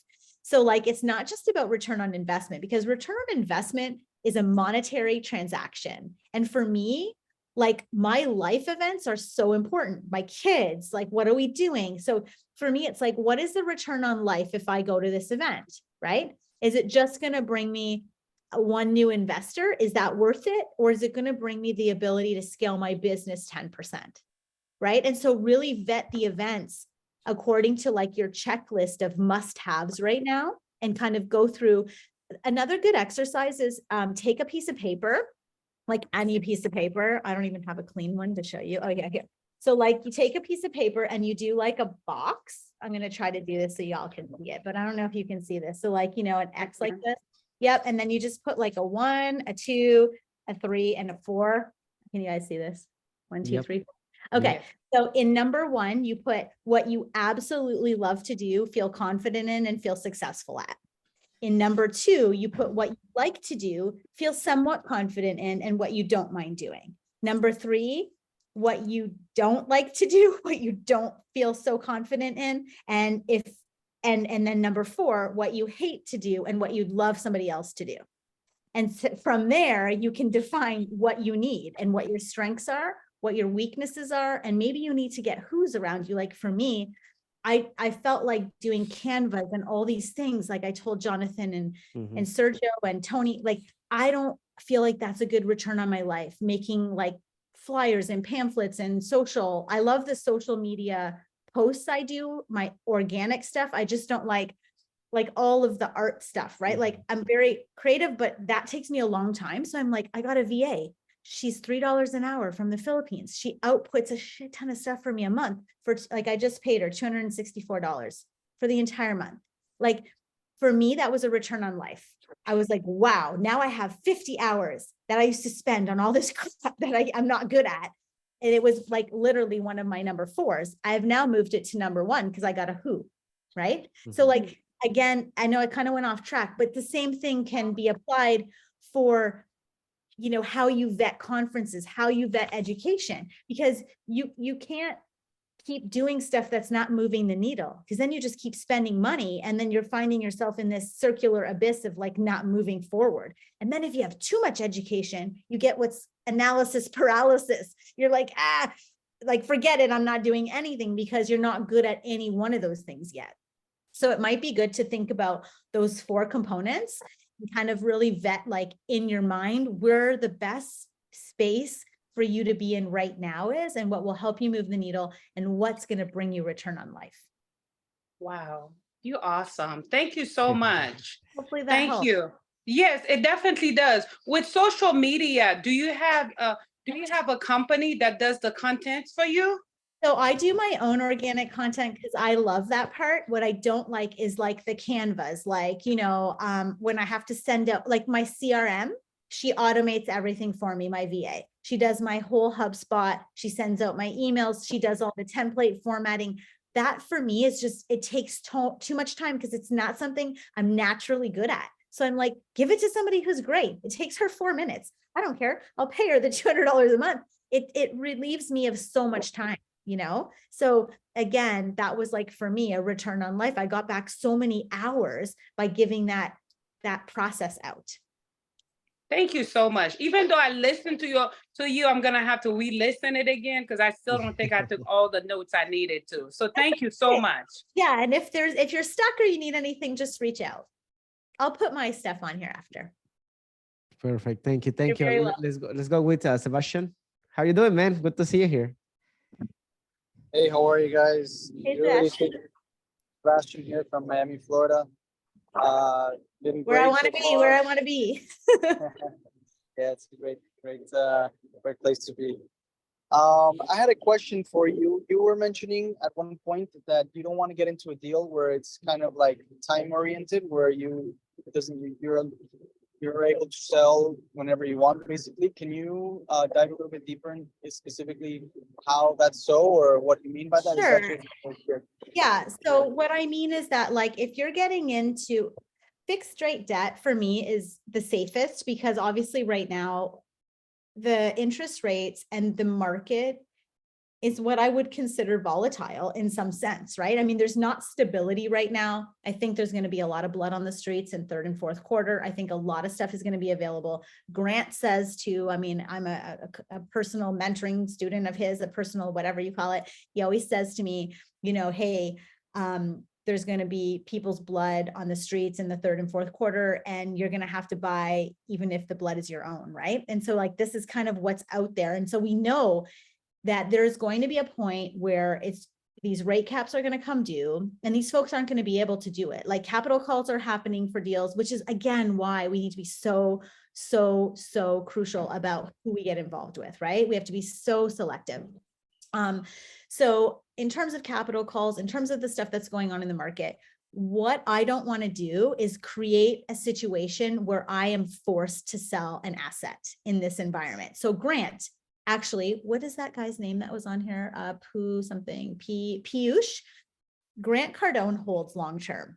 He holds long, he never sells anything, right? But he does pay out his people after a certain number of years. I think it's 5 or 7 or something like that. So there are different strategies. My strategy is I like the 3 to 5 year holds. However, I don't have to be forced to sell in that 3, 4, or 5th year time period. I have debt for 10 years secured. I don't have to sell anything because that debt isn't going anywhere, right? I'm not going to worry at year 5, oh shoot, now I have to figure out how I'm going to get debt on this property that makes sense for these numbers. I write that whole thing on that 10-year debt, right? I know that the IO is done in 5 years, but in the corner, I have an interest rate calculator that goes after the 5 years. This is what the payment's going to look like. This is how we can afford it. The pro forma will show all those numbers. I don't want to ever be in a debt situation where I have a 5-year fixed rate debt and a 5-year deal, and I have to sell in 5 years because I can't get that 6-year debt, or I can't get, you know, what if I need to hold it to 8 years and my investors are like, Julie, we trust you, hold it for 8 years if it's better for us. Then I'll say, okay, let's do it. Like we're going to all have a powwow and figure it out. But I don't want to be like, we have to sell in 5th year because I don't have secured debt and the market's shit and now I'm going to lose a bunch of money. Never. Why would you ever want to do that? So in terms of like being in a position in any type of real estate, if you own any real estate and are forced to sell it, that's when you lose money, because real estate is on a cyclical market. You have seen it since 1900s. Real estate does this cyclical 5 to 7 year deal. So right now we're kind of in that downturn, right? So like if you have to sell this year, you're going to probably lose money. You're going to have to give a discount, right? I don't want to do that. I worked all this time for my properties. I don't want to have to sell. So if we hold another year from now, rates are going to be, I would assume, back to maybe, I think we're going to end around 5 or 6. I don't think we're going to go real low again, but I don't think we'll be at the 11, 12, 13s, right? I think that we will come back down and then it'll be something to look at, but I don't want to have to be forced when my rates are 8%, you know? So that's sort of what, I guess, does that make any sense or help you at all? Yeah, it does. Yeah. So it's basically mostly on just the debt negotiations that you have through the mortgage that basically decides the terms. And that's what you're. Well, and where the real estate cycle is, right? Like if you're in a city that has had a boom, like Austin, for example, I won't do properties in Austin right now because they have a 30% overinflation right now. So for me, a property in Austin, I'm going to go in and I know there's going to be a down. Unless I can hold this for a while till that, and I don't know that Austin's going to go back up to that boom, right? So you also have to know a little bit about location and real estate, but I'm not going to go to a property that I already know is 30% overinflated, because where am I putting myself? how am I going to get an investor return? And where am I going to get this debt long-term, right? How am I going to get a 10-year cycle out of this? And does it make sense for us? So there's so many pieces, but real estate cycle, debt market, the ratio, right? Where you're at demographically, what's happening in the city, is there population growth coming in? Like Frisco, Northern Dallas, there's Universal coming in 15 minutes from the property I just bought. McAfee just came in, huge, like all of these big corporations coming in. Now they're talking about another one coming in. Like there's, so you have to kind of really, it's a demographic and population game. That's what real estate is. At the end of the day, it's, you know, where's that, you know, pin going next? You know, you have to figure that out too. So there's some variables, but I just never want to be forced to sell anything. Understood. Thank you very much. I appreciate it. Yeah. That was a really good question, by the way, Sebastian. Thanks for asking that. I think you mentioned it earlier, and like you said, you know, the rates, you know, got to be fixed, guys. Just to kind of recap just a little bit, and we'll go on to Davide for the question, but just watch your rates. I mean, don't get into nothing floating. That's something that Julie was like, that's one of the first things we asked now. Hey, what are the fixed terms and all that good stuff? So that was a really good question. Go back and listen to this recording and take some notes on that. Davide, go ahead. Hey, Julie. Hey, Davide, how are you? Very good. Thank you so much for your knowledge every time. I'm mind blowing. Nice to see you again. And good to see you. Hey, I have a quick question. How you find people superpower? You mentioned before that you put them in your business in the right place. So I want to know how you do that and how you align those people goals and have them execute on your overall strategy. That's my question. So it's a kind of a long answer, but I'm going to give you as much as I can without overwhelming you. So there's a program that I use called Traction. There's a book you can buy, and the easiest book is called What the Heck is EOS, but it's a form of traction. We used an implementer, an EOS implementer, which you can find. And actually I have one in Miami for you if you're interested. She's amazing. Her name is Jenny, but that's a little plug for Jenny on this call, but she's awesome. And so what they do is they help you create what's called an L10 system. So a level 10. You weekly meet with your folks on all of your key KPIs and metrics, etc. But what you create is a operational and organizational chart where each person is, it's the first you build the seat and then you find the person to fill the seat rather than take the person and try to form them into these seats. So it's called EOS, and each person has to get it, want it, and be able to do it. And that's how you see if they're in the right seat. And so there's a list of things that you go through in order for them to qualify for that seat. And so you match the person to the seat rather than making jobs for people. Because a lot of times we're like, oh, well, this person is good at this. Let's try to make this job around their strengths. But you need to have the definition of the seat first. And then that person has to be able to get what's needed in the seat. They have to be able to want to do it and be excited and passionate about it. And then they have to be able to do it, like to actually be able to execute on what you need. And so it's called Get It, Want It, Can Do It. If you read What the Heck is EOS, you'll get an idea of it. It's kind of it's a longer term thing. You have a meeting every week for 90 minutes. You create what's called rocks, 90-day goals, 30-day goals, all these things with these, with each of your people. You create an organizational system for your employer, or your employment. That's kind of, it's a lot longer and more intense, but for this call, I would say that's sort of like the minimal I can give you to give you a taste of what it is. You always want to be, the founder is always sort of the visionary, and then the people under you, you always have an implementer, which kind of controls all the other pieces. And then you have different divisions under that implementer. So for me in my schools, I was always the visionary, the forest person. And then I needed the trees person because I don't see the trees. So my implementer was the detail-oriented, super anal, making sure I was staying on track. And I'm like, okay, I'm building this school. I have this one going on. We're going to acquire this location. I want to put this new curriculum in place. Like I was all like this. And then my implementer was like, okay, this is how we're going to do this, right? And so you need to have the right people in the right seats for any business. And, you know, you have to be at a certain level. I would say that EOS works for companies that are at least doing $1 million a year, which I know your company would fit that mold. And I think it's super integral, because if not, you're all over the place. You're like, you guys are in each other's space, you know, too many people doing the same thing, overlapping, then there's gaps. And then you have the gap in the gain. Like there's a lot of things that happen in the business. So it's definitely worth it. It's not super expensive in terms of what we have seen. We've been in, you know, in programs that I know are a lot of money. It's not super cheap, but it's not what you're thinking. So yeah, we are part of the platform, so I guess that's part of the program. But I was sharing this because I know people that they don't have business and they don't have access to those capital. They still want to learn, especially in real estate. You always mention about team.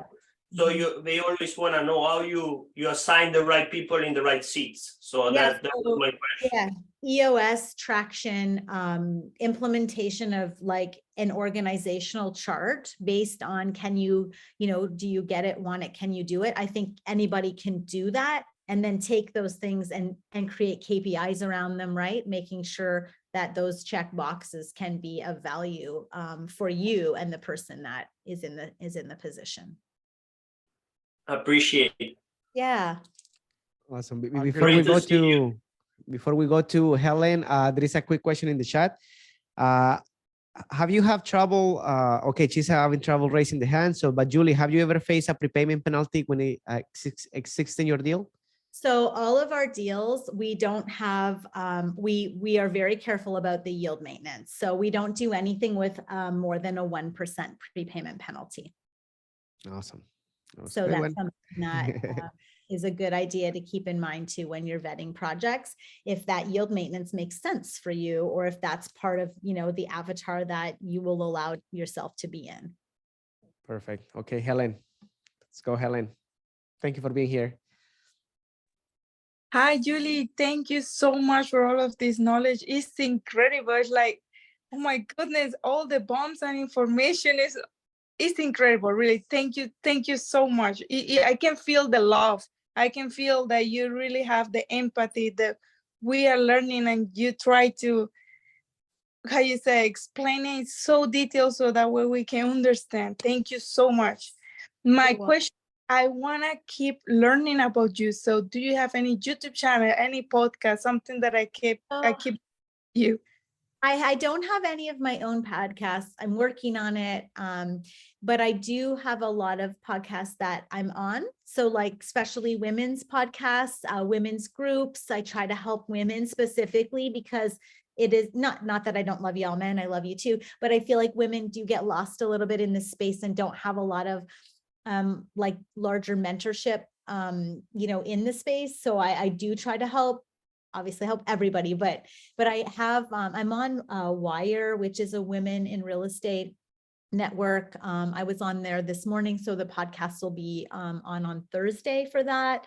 I have obviously Jonathan and Sergio and Tony and Marcos, like all those guys, they have a lot of knowledge of sort of how we work our stuff. So being on things like this, my friend Megan was on last week. She's great too. So just being on like anything that you can, all these free like options are so good because like, look, like you met me tonight, you know, who knows who's going to be on the next night. Like there's always things that you can learn from folks in this space. I have a real estate page. I think these guys all follow on Facebook. It's just Roy Holdings and Equity Group. And I post like every day, like it's guaranteed. I'm on my treadmill. I post it every day. And it'll be about either business or real estate or something that can help you move the needle, whether it's yourself, your business, your mindset. I mean, I think it's pretty valuable information. I have probably 800 or 900 people that, text me, follow through that group. And yeah, I just, whenever I am at events, I try to help as well. But yeah, I need to definitely be more structured about like podcasts and things like that. But I love just being on other people's. I feel like it's super helpful because the impact is larger. Other people, they know more people that I don't know. And so I feel like if we can get information out to help people, that impact is so much greater when you can be hosted on other people's podcasts, but I do need to probably get better about creating something, in the space. But yeah, I just love to hop on wherever I can, it's a lot easier for me too. So I don't have to do all the work to create the podcast, but yeah, that's part of it. Jonathan just put it in the chat, Roy Real Estate and Equity Partner Group. For those of y'all that want to join, it's a hell of a group. I love it. Yeah, very it's private too, informational. so you guys can ask questions. You don't have to feel, and I will let you in just when it'll come up probably tonight or tomorrow. So, Brooke's on there too. Yeah. Brooke also shared a link of Davide and anybody that like wants to get personal assessments on their employees and EOS systems. Brooke, thank you so much. That's my girl from Cali. But Helen, hell of a question. Thank you. Miriam, you're up next. Let's see Miriam up here. Miriam, I see a hand from Miriam. Hi, good evening. I'll tell you something. I want to super again give credit to every single person that it's here. Jonathan this afternoon reaches out and says, "Hey Miriam, I hope you're going to be there." And my first answer is, I'm coming out of work late. And one of the reasons is because the topic that Julie just mentioned. And I wanted to double down on that because this is going to be of great benefit to you guys. So by the way, just coming into this one, I did say that I was going to be late, but I rushed as quickly as I could because I know you guys bring so much value. And I'm learned, I think, to between these two podcasts, more that I have learned in I don't know how many years. So thank you for your wisdom.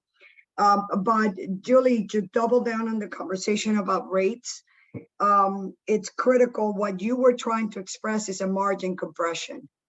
And that's part of the problem why there's going to be so many capital calls. And obviously Grant Cardone said that, 2 weekends ago, right? Give and take. He's been saying it for 6 months, honestly. And I know, Miriam, you're in the lending space, correct? If I'm right? That's pretty accurate. Yes. Okay. So, yeah. And so we really are doubling down on this marginalization because it's just hard. Like, I don't like to use like bank words because a lot of people don't understand, right? What marginalization is, compression of rates. So I try to say like, hey, here's the spread. If the spread is gone and you're upside down, this is what happens. And so, but you're 100% right. I think a lot of people did not obviously expect the interest rates to do what they did. And now the plan, for these rate caps at like, $5 million capital calls, I think people are just like, hey, I'm not throwing any more bad money at bad deals, right? Like that's what I said to him. I was like, listen, like, I'm not going to put another $100,000 because the $100,000 I have in there is already, in trouble, right? So I think it's really important that people understand the compression and the rates and what's happening in the market and where we're at, and to be knowledgeable about debt in general. Yeah, and so because today I'm learning from Julie on how to simplify the world in the way I communicate with everyone. So thank you for allowing me, because I'm learning from all of you guys. It's basically, in other words, the costs are rising a lot faster than the sales price, and that means product, that means property, that means everything. And the other factor, as Julie expressed, is the lack of liquidity. So in other words, what you saw in SVB Bank and other four and others. So here's a hint. When you hear in CNBC and all the NBCs, if you know what I mean, oh, don't worry, the market is perfect. Be careful. Be careful. Yeah. That's fair warning. I'm just being brutally honest with you guys. I'm in this market, but I feel very bullish, like Julie, as a matter of fact, because I am pissed that I missed the down market back in 2008. I took advantage, but not to the degree that I could, because quite frankly, I was losing my shirt and everything else in between. So it was a great experience on not what to do. And then the pandemic, basically it was the other opportunity. Right now, unless you guys that are the experts here in the table, what's coming up in the pipeline this year and early next year, watch it, save every penny that you have, because great opportunities are going to be landing. Julie, tell me if I'm totally wrong, because quite frankly, it's not like I have a crystal ball, but I do see numbers all day long. And Yeah, for example, today the market was rallying 70 basis points, and I was like, really? And it's all fictitious. It's not real. Right. It's they're doing it. Like, this is all controlled. I mean, Yes. that's where we are. But I do want to say one thing that you said. I do want to bring this up for my folks that are getting into capital raising. Something you said that I forgot to mention, but it just triggered something for me. One of our mentors said, like, hey, if you get very technical with words and meanings and all these things that people don't understand, they lose interest and they don't invest with you. And so when you said, hey, like, you taught me, like, hey, you know what, I need to get more simple.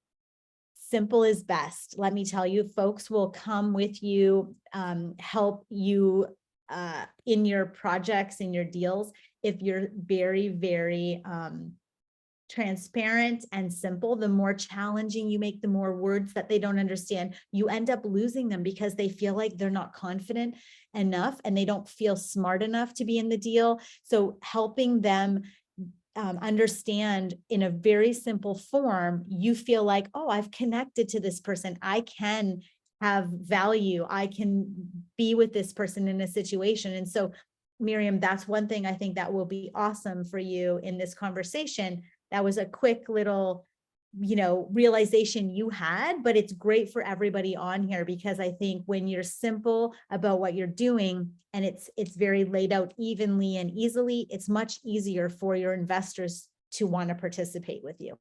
So that's something that everybody can use. So thank you for mentioning that.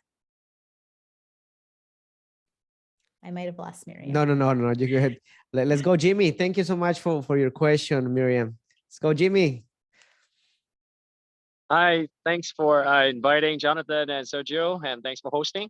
Hi, Julie. This is Jimmy from Seattle. Super excited to be here. Thank you so much for all the golden nuggets that you've dropped. And learned so much. Really love your mindset. Remind me a lot on you're talking about putting your goals everywhere and gotta remind yourself every day. Yeah. So love that. And also, my one question I have for you.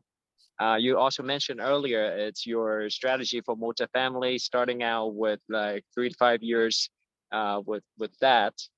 So I'm just wondering why you choose that route instead of the longer terms. And I'm assuming that's more like a value added to the strategy. So yeah, can you please yeah, so you're 100% right. My avatar is a Class B in a decent neighborhood that I would walk at night myself. That's one of my avatars. The value add is a B class property. Why I like that is because it is a renter by need, not a renter by choice. So I don't like A class because for me, it's too variable on where people are in the market. A lot of times it's second homes, or they're renting by choice. They could very much buy a house if need be. So depending on the market, they may be able to switch back and forth. That's just my avatar.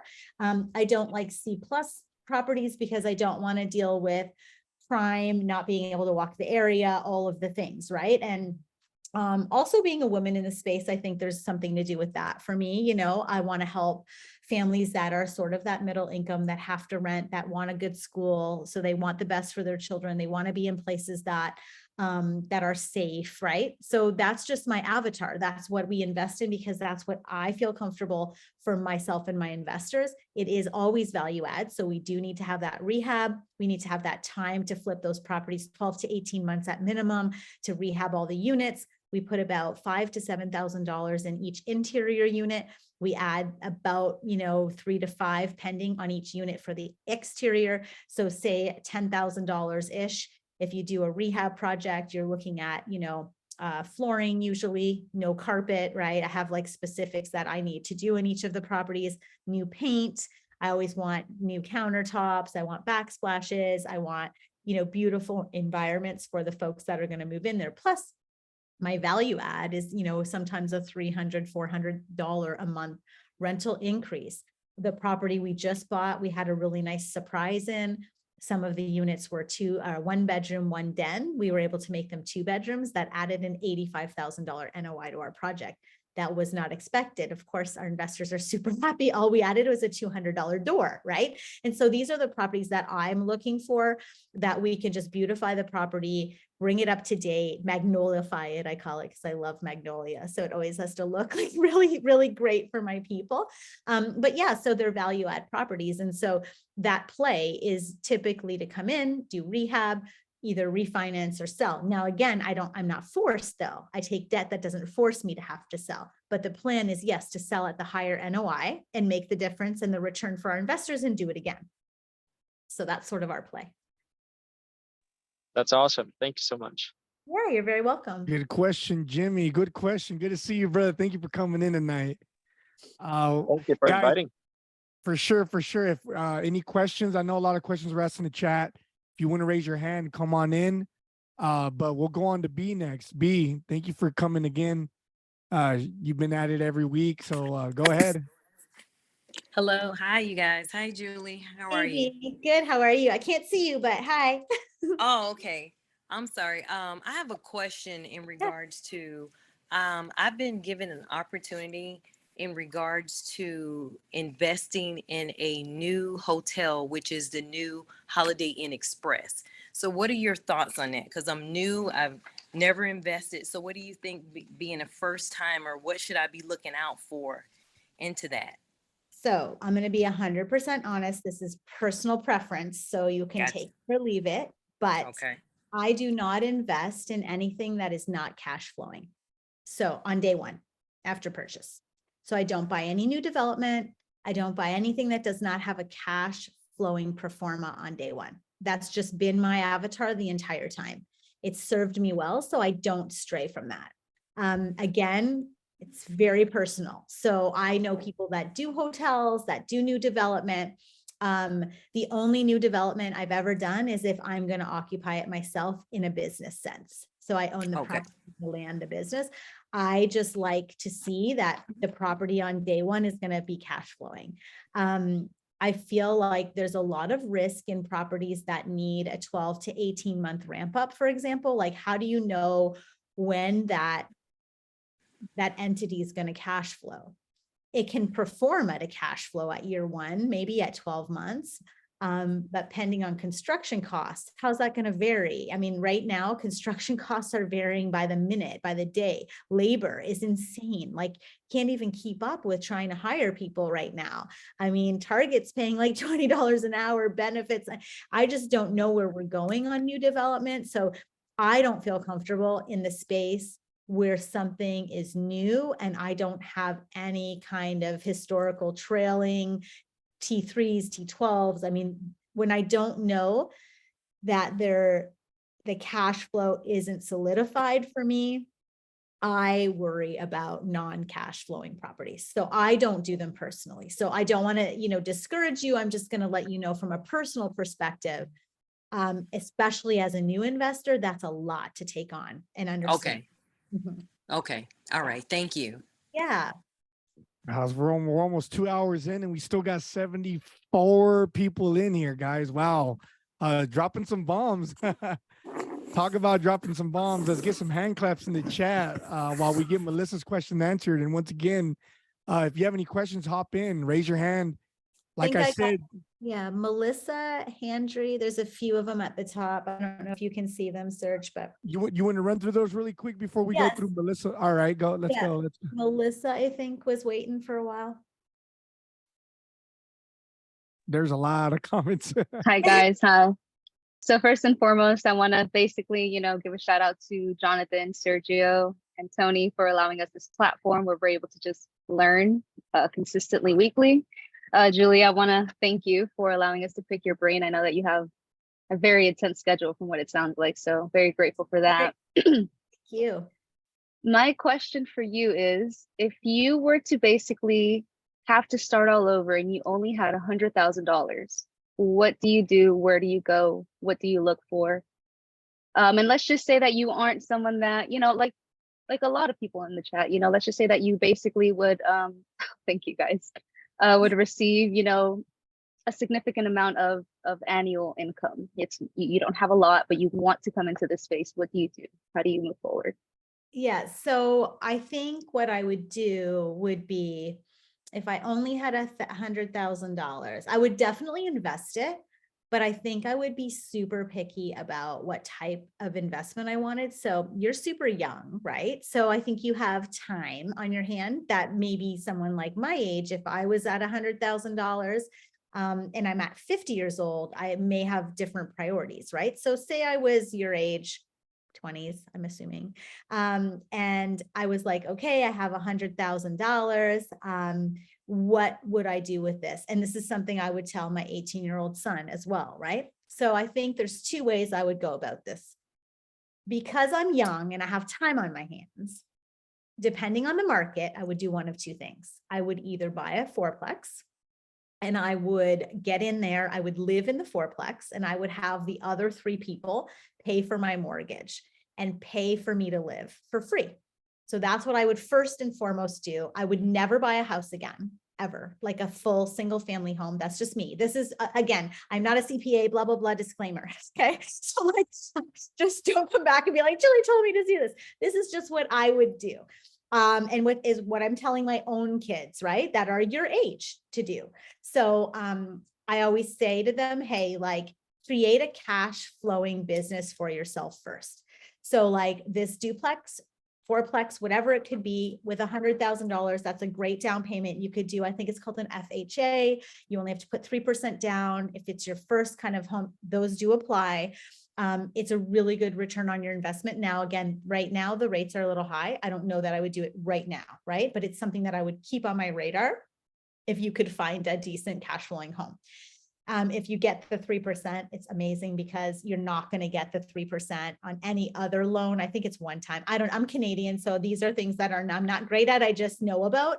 But if you can do the 3% FHA, I think it's a really great way, because that interest rate isn't going to be what we're paying in the market today. And you're going to be able to get something that's maybe in an area that's still really good, that you could live in yourself, and that you never have. Imagine not paying for rent or not paying a mortgage payment. That's already cash flowing you, $500, $1,000 a month, 2,000. I don't know what you're spending on living, but imagine that, that could be paid for. And you're creating appreciation in the interim. You're getting some cash flow. You'll have some depreciation, hopefully through the process of this business that you've created, an LLC in this home. And then, you can continue to flip it until you have a nice pot of money where you can maybe do a multifamily investment. And this is what I'm kind of telling my kids to do. Now, if I already had a home and had equity and was settled and didn't want to move or didn't want to create, I still would maybe look for another cash flowing property, especially if you haven't done the FHA, like 3%. If you've already done that and you've exhausted all that, and you just want to invest the $100,000, I would absolutely split that 100 if I could into like 4. If you can do investments that are $25,000 rather than 100, I would diversify the investment process, look for 4 properties. I would never do 100 of one. That's all your eggs in one basket. I always, always, always tell people when they come to me, like I had someone say, hey, I have $1 million. I need to invest it with you. I was like, whoa, no, like we're not doing this. I don't care like how much money you have. I want you to come in at like one, maximum 200,000. Here's why. If you have leveled investments, sometimes 200 makes it worth it for them because they get that extra step up. But other than that, I would never have you put more money. I wouldn't put more than 250 in each of my deals as an LP. So I'm not going to ever have somebody do that. You know, I'll KP on the loan. There's other things I would do, but I'm not going to have you come in and do $1 million of your own money into one deal. There's not enough. What if there's a fire? All your money's in one deal and it's held up, then you're stuck. Like, I just feel like diversity is really important, especially for young people that don't have a ton of money to invest yet, right? Even if you have a ton of money, why would you want to put it all in one deal? I think diversification is key. So that's one thing. And yeah, I mean, I think that I would definitely try the cash flowing property first, especially if I'm young and I want to replace a W-2, right? Because these big multifamilies, they're good for cash flow, but not as good as like, you know, something like a fourplex or something like that to start off with. If you're looking for equity play though, because you have time, that 100 could be 200 in 3 years. So like you have to think about what it is you want and what the return on investment will be and where you're in the market. So I think it's a diversified response depending on what you want, right? Like, what does Melissa want? Do you want an equity play? Do you want to own real estate of your own? Do you want to have cash flow coming from a fourplex?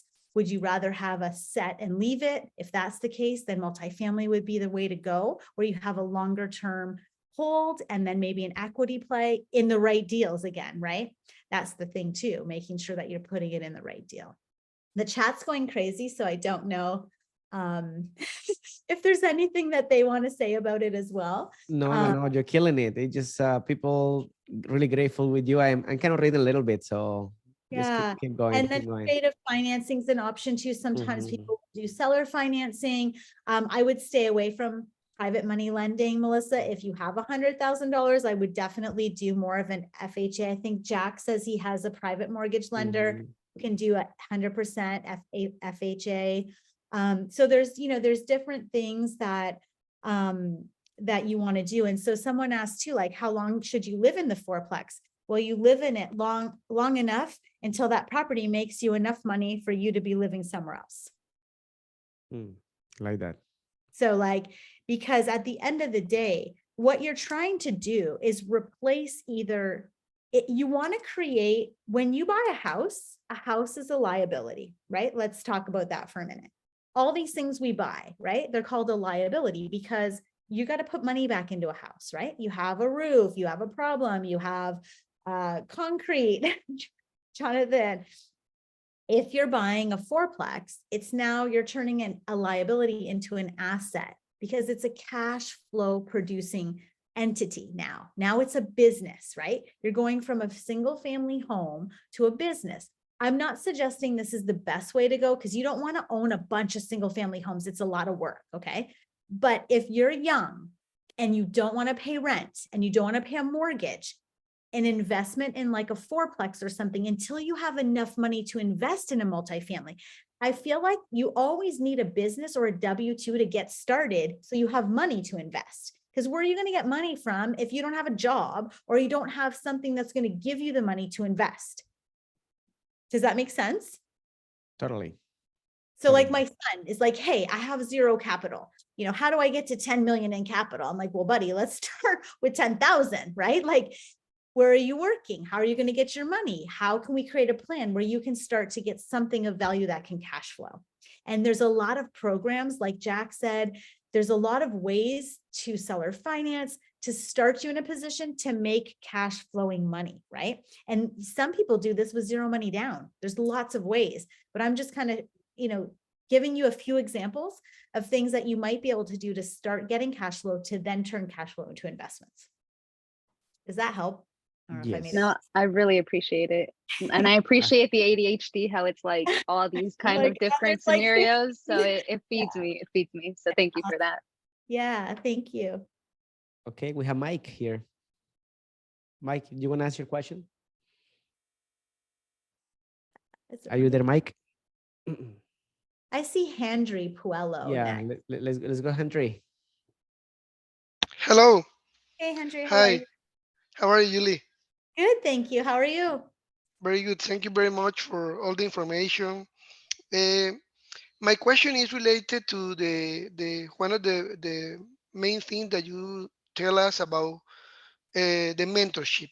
That is really important to have a mentorship. I wanna go a little deep in how has been your path in the mentorship.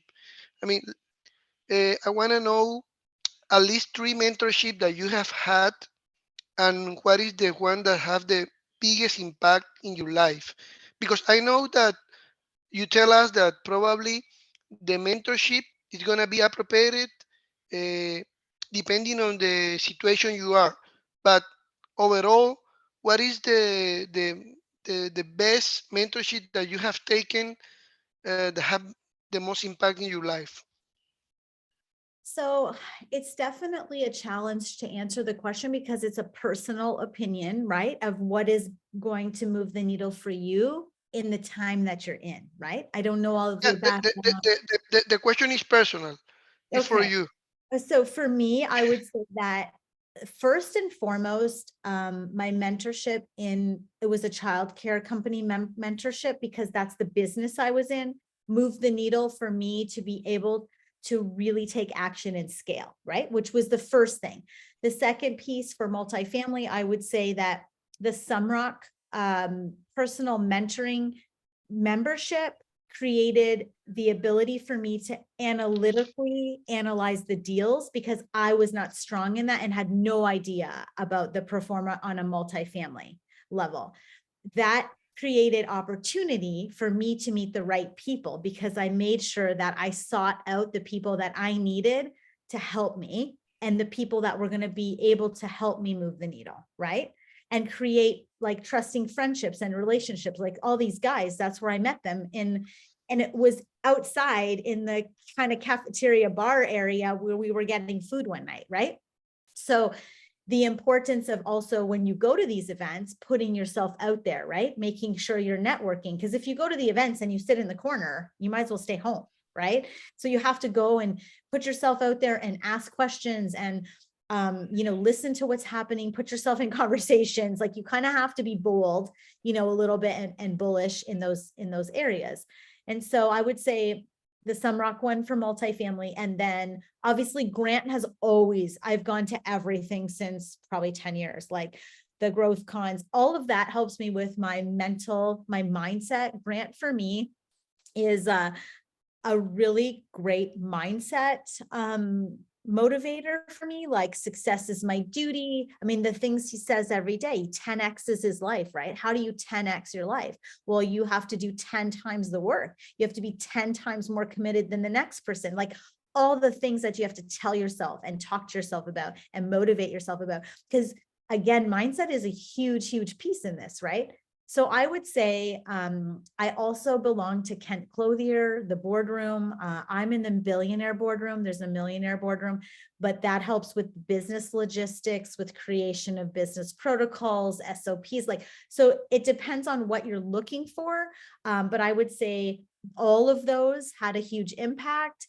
Raise Masters was amazing for capital raising. So I'm in the Capital Collective group for that one now. I spend a lot of money on mentorships, almost too much because I can't even do them all, right? And so that's why this year I really have to scale back and just do a couple really well, because I feel like you're always pulled, like there's a mastermind in this place and then this place. And, so now I've just said, again, return on life. What am I looking for right now? What am I focusing on right now in my business and my life? And is that going to move me forward? So again, choosing mentorships is going to also be super personal. Yeah. Awesome. Thank you, Julie. Yeah. Thank you, Henry, man. We have Mike here, man. Appreciate you came, man. That's awesome. Okay, and before I gave you the word to Mike, so probably this is the last question. So we'll have probably another 5 minutes of breakout room for you guys to do a little bit of networking, because I know some of you want to be the lucky ones having Julie with them. So let's see who gets there. So, but let's go, Mike. Do you want to ask your question? Yes. Thank you so much, Jonathan, for inviting me. And, I met Jonathan at a conference recently, and he's been very enthusiastic. And you're reaching out to me today to get me additional knowledge. So that's Let's go. special. Let's That's go. great. And Julie, I got to tell you, I run a nationwide business for over 2 decades, and we do okay. I've been around a lot of people, and you are impressive. You really are. You're very impressive. You're not here. You're not doing like that overview conversation or that fluff stuff. You're breaking things down. I could tell your brain is moving 20,000 miles per minute. You could spit out 100 more things per question. I could, yeah. And my problem is sometimes I'm too much. So I told these guys, like, you gotta. It's funny because that song by Sia, Unstoppable. So my husband's always like, Porsche with no brakes, and I'm like, and then he's like, but I'm the brakes. So my husband, poor guy, is constantly like the brakes, because I'm like, I was born like this, right? So I mean, there's nothing I can do about it. It's good and bad, but I'm super passionate, right? So I want to create value, because what the heck are we doing here if there's no value, right? So also, I 100%. love shirt. My 18-year-old walks around with that billionaire in the making shirt every day on his college campus. And people are probably like, what the heck is happening with you? But he's 100% bought in, right? My kids are living the values. And part of it is like, think what you want to believe, see where you're going to be, right? And you're a total example of what my kids look like and talk like, and hopefully will be like. So fantastic. Yeah. So first I got to tell you, for a Canadian, you got the fire. I love yeah, it. You are not the passive Canadian. That's great. I'm Italian as well. Me too. Me too. I know. I saw your last name. I'm a DePonio actually before I was a Roy, but my mom and dad are both Italian. So that fire is honest and true. I mean, it comes all the way through. So right. Yeah. Well, first I was gonna ask questions earlier, and you answered them already. Like getting into limited partnership on multifamilies. I've gotten to a lot of limited partnerships, and one of the questions I had was like, what do you look for? Because I'm still looking to get into more, and I ultimately want to become a syndicate. Sure. And you answered them. You gave me a lot of good nuggets there. I think everybody got a lot of good nuggets from that too, because people are trying to figure out who to give their money to. Right. Which leads me to, which I'm not sure if it's appropriate, where do we find your deals? So most of mine are 506B. So I have to have a substantial relationship with you. So a lot of the folks that come into our deals, I partner obviously with Jonathan, and there's, I think, Juan Carlos is on here too, and Sergio and Marcos, and obviously Tony. So these guys are great. They're following the same realm as us. Oftentimes we're in the same deals, or chatting about the same deals, or helping each other underwrite them. So but yeah, my Roy Real Estate page talks a lot about the deals after we've done them, because I can't advertise them, right? Like I'm super anal about SEC rules, and like making sure the relationships are met and the conversations are had. And I understand if I can bring you value as an investor, because again, I don't want people disappointed with me ever. Like I do not do well with people disappointed in me. I also don't want to have a relationship with somebody that is transactional, right? And so we usually start with a relationship at an event, or like something like this, where we meet each other. And then if I can offer you value, honestly, Jonathan and Sergio oftentimes will tell their folks like, hey, Julie has a deal. This is good. Jonathan and Sergio have brought me folks before. So knowing them also creates the substantial relationship, right? Because you can have referrals. And so I am really dedicated and specific to ensuring that all the rules are met, because I don't want to ever be in trouble for doing something that wasn't right. Substantial relationships are super important. And also, I just want to do the right thing for you, right? I don't know even what is your interest? What, are you looking for cash flow? And I'm looking for deals with equity plays. Like, you want to make sure that you're offering the right stuff. So if we ever have a deal, these guys usually know about it. If not, they're in it. So, that's helpful. Okay. But so the Roy Real Estate page, though, will give you nuggets on, even if it's not going to give you deals, it's going to give you nuggets on stuff we're doing, where we're hanging out, what conference we're going to next, like stuff that just, what we're doing with our life, with the kids, whatever. Right. Yeah. So, well, yeah. That's helpful. Let me tell you that what you talked about with company structure, that's the thing that got me going the most, to be honest. Even though that I got on for multifamily, that was a big Yeah. bonus for me. Our company has about 2,000 salespeople. We have some good business going, but we are bumping heads. We do about 50 million plus a year. On good years, we do more than that when we're having a contract that's really hot. What do And you do, Mike? What's your business? marketing, direct marketing, Direct marketing. So direct sales, marketing, affiliate direct marketing. sales, Okay. direct sales, not affiliate necessarily. Yeah, outsourced marketing for large corporations, Fortune 500 companies, and including government contracts. And you're the owner? So, yeah. Okay. Yeah, and I've been doing it a long time. So I do, what I wanted to ask here, you set me on a mission tonight. You really did, because, I keep seeing the 360 thing. I'm like, I have to find out, although I know Brandon, all these guys are amazing, but I need some tutelage so I can really take this thing over the top. I have to take it to $100 million and sustain it.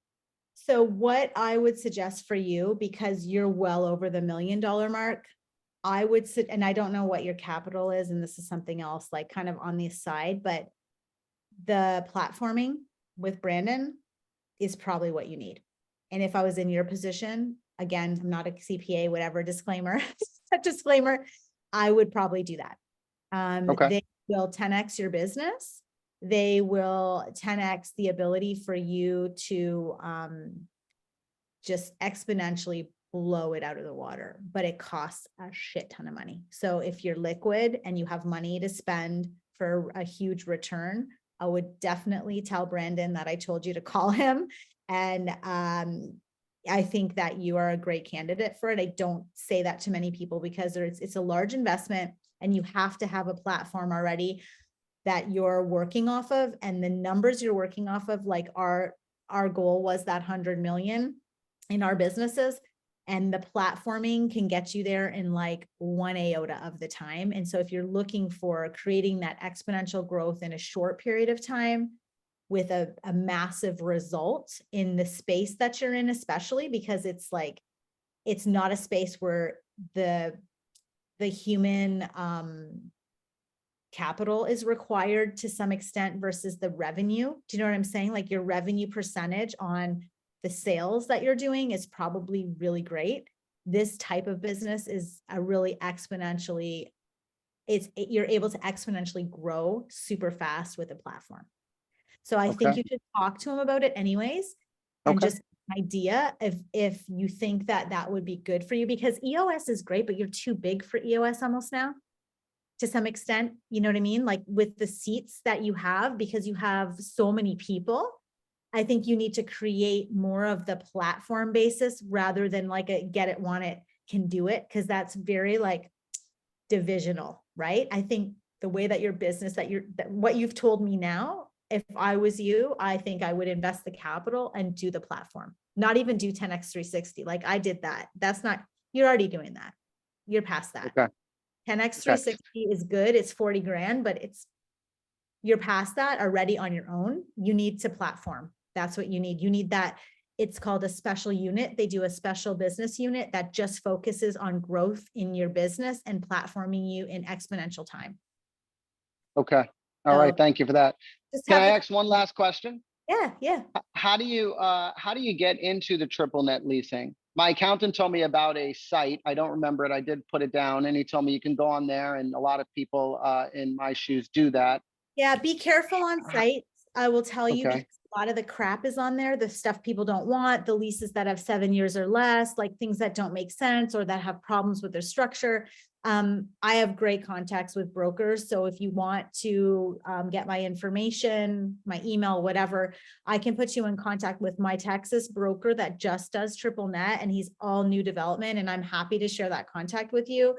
Or if you want to JV deals, I'm always up for JVing triple net stuff too. We do really well in the space and I know what to buy. So it's not a plug for myself. I just, I'm definitely happy to direct you right to him too. He's super cool, young guy, knows his stuff. So we did 45 million with him last year. So some good change. So he's great. That's amazing. Okay. I would love to do that. find out how, but work with him, work with you and him. Sure. And yeah, just again, thank you, Jonathan, thank you, Julie. You're really awesome. You know, you do teach some things that Grant don't teach, right? You know, when Melissa asked you that question, I think that question was asked in it's 10. I asked it to him in front of the room about the buying a 4-unit. He's like, don't buy anything. Right. But if you track him back to his old school days, guess what Grant bought first? A duplex. So like, don't talk Grant like that never happened to you when you were 20 or whatever.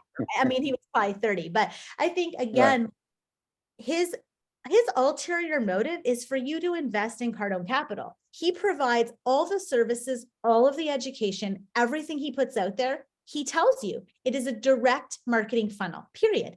It's a funnel for what he wants you to do, which is invest with him in Cardone Capital. That is his goal. When he gets you in his funnel, all of this stuff is offered. At the end of the day, he wants you to have money, whether it's through business growth, through whatever, to put back in Cardone Capital. He's not shy to say that. So he's not going to tell that, hey, I think you should get a 4-plex. That might be a good way for you to start getting cash flow. He's going to say, put that 100 grand in Cardone Capital and I'll get you 4% a year. Well, that's great. But Melissa can make $4,000 in a month. So like, you have to be fair too about where people are at, how to get them there. Like for me, if I give Melissa the knowledge and she makes $4,000 a month, now she has 50 grand a year that she's up, maybe she can invest that in a multifamily deal and that'll work on the back end for her. In the meantime, she's living for free. She's creating value for herself. She's increasing appreciation. And she can do this again, maybe in, another year or whatever it is, right? So I feel like if you give people ways, a ton of ways, I mean, there's a lot of options I gave her. If even she chooses one and it makes her great money or it moves the needle for her, then why not, right? I wish that I had people to help me like have these conversations. When I was 20, man, I was like in credit card debt. My mom was a single mom working 3 jobs. I lived in the hood. I was like, please get me out of here, right? Like anything I could do to get out. So like, I was the first person in my family to go to college. I was the first person to graduate, I think, high school. My mom didn't, I don't know if she graduated, but definitely university, nobody, like 0. My parents were immigrants from Italy, hard workers, man, the work ethic, like no one else. But it was cyclical, hard to get out of the situation, right? My mom, single mom. We grew up in a very like, you worked for everything you had. I babysat when I was 11. I've been working since I can remember, 3 jobs. Wow. So impressive. You're very impressive, Julie. Major inspiration for ladies too. I mean, if I could speak on behalf of them. For those men, maybe a few of them, right? Yeah. But Man, yeah. thank you so much. Thank you. Yeah. And if I can help in any way, just reach out. You can. Yes. That was a hell of a conversation. I'm smiling the whole time. Mike, that was a good question. That makes me really happy, guys. The Cash Flow Empire, this podcast is to have these connections. Don't ever feel that you're going to step on our toes. And this goes for everybody. Like he asked, hey, like, where are your deals? Like, dude, go for it. This is why we're here. We're here to connect everybody and to get people, those connections, that knowledge, and to be transparent, to put everybody on. We're not here to be greedy with this knowledge. We're here to try to connect people like Julie's about to connect with Mike, and that's, they're going to help each other out, and do big things. This is what this is about. And it makes me happy. This is why me and John and Tony started this from the start. So it's amazing. It makes me really, really happy. Really quick, we've been recording this whole time. We're going to cut the recording off before we hop into the quick session of the breakout rooms. So I'm going to do a little debrief real quick. That doesn't mean that we're done, so don't log off yet. But I do want to thank everybody really quick for joining the Cash Flow Empire. Julie, once again, thank you so much. Do you have any last words for us before we stop the recording? No, I just, first and foremost, want to thank you for allowing me to be on here, and hopefully I provided some value tonight for y'all. And just go out there and kill it and be informed and be educated and be cautious. Don't be risk averse, but be cautious and just know your stuff so that you're comfortable and that you can bring investors into deals or do GPs or even invest yourself in things that, you know, you're going to feel a lot more confident, hopefully, about after tonight. And you're going to have the questions, and you're going to, you know, vet the partnerships, and you're going to do the due diligence. So you're not in situations where you regret, you know, being in. So hopefully that, you know, that I've helped you vet some of that stuff out. And yeah, I just want to thank all of you for being amazing and being so interactive on the chat. And, you know, that pumps me up. I super love people, and I'm passionate about what I do. So yeah, just really happy to be able to be here, and so thankful to Sergio and Jonathan and Tony and Marcos and the team. And I just, yeah, so thankful and grateful.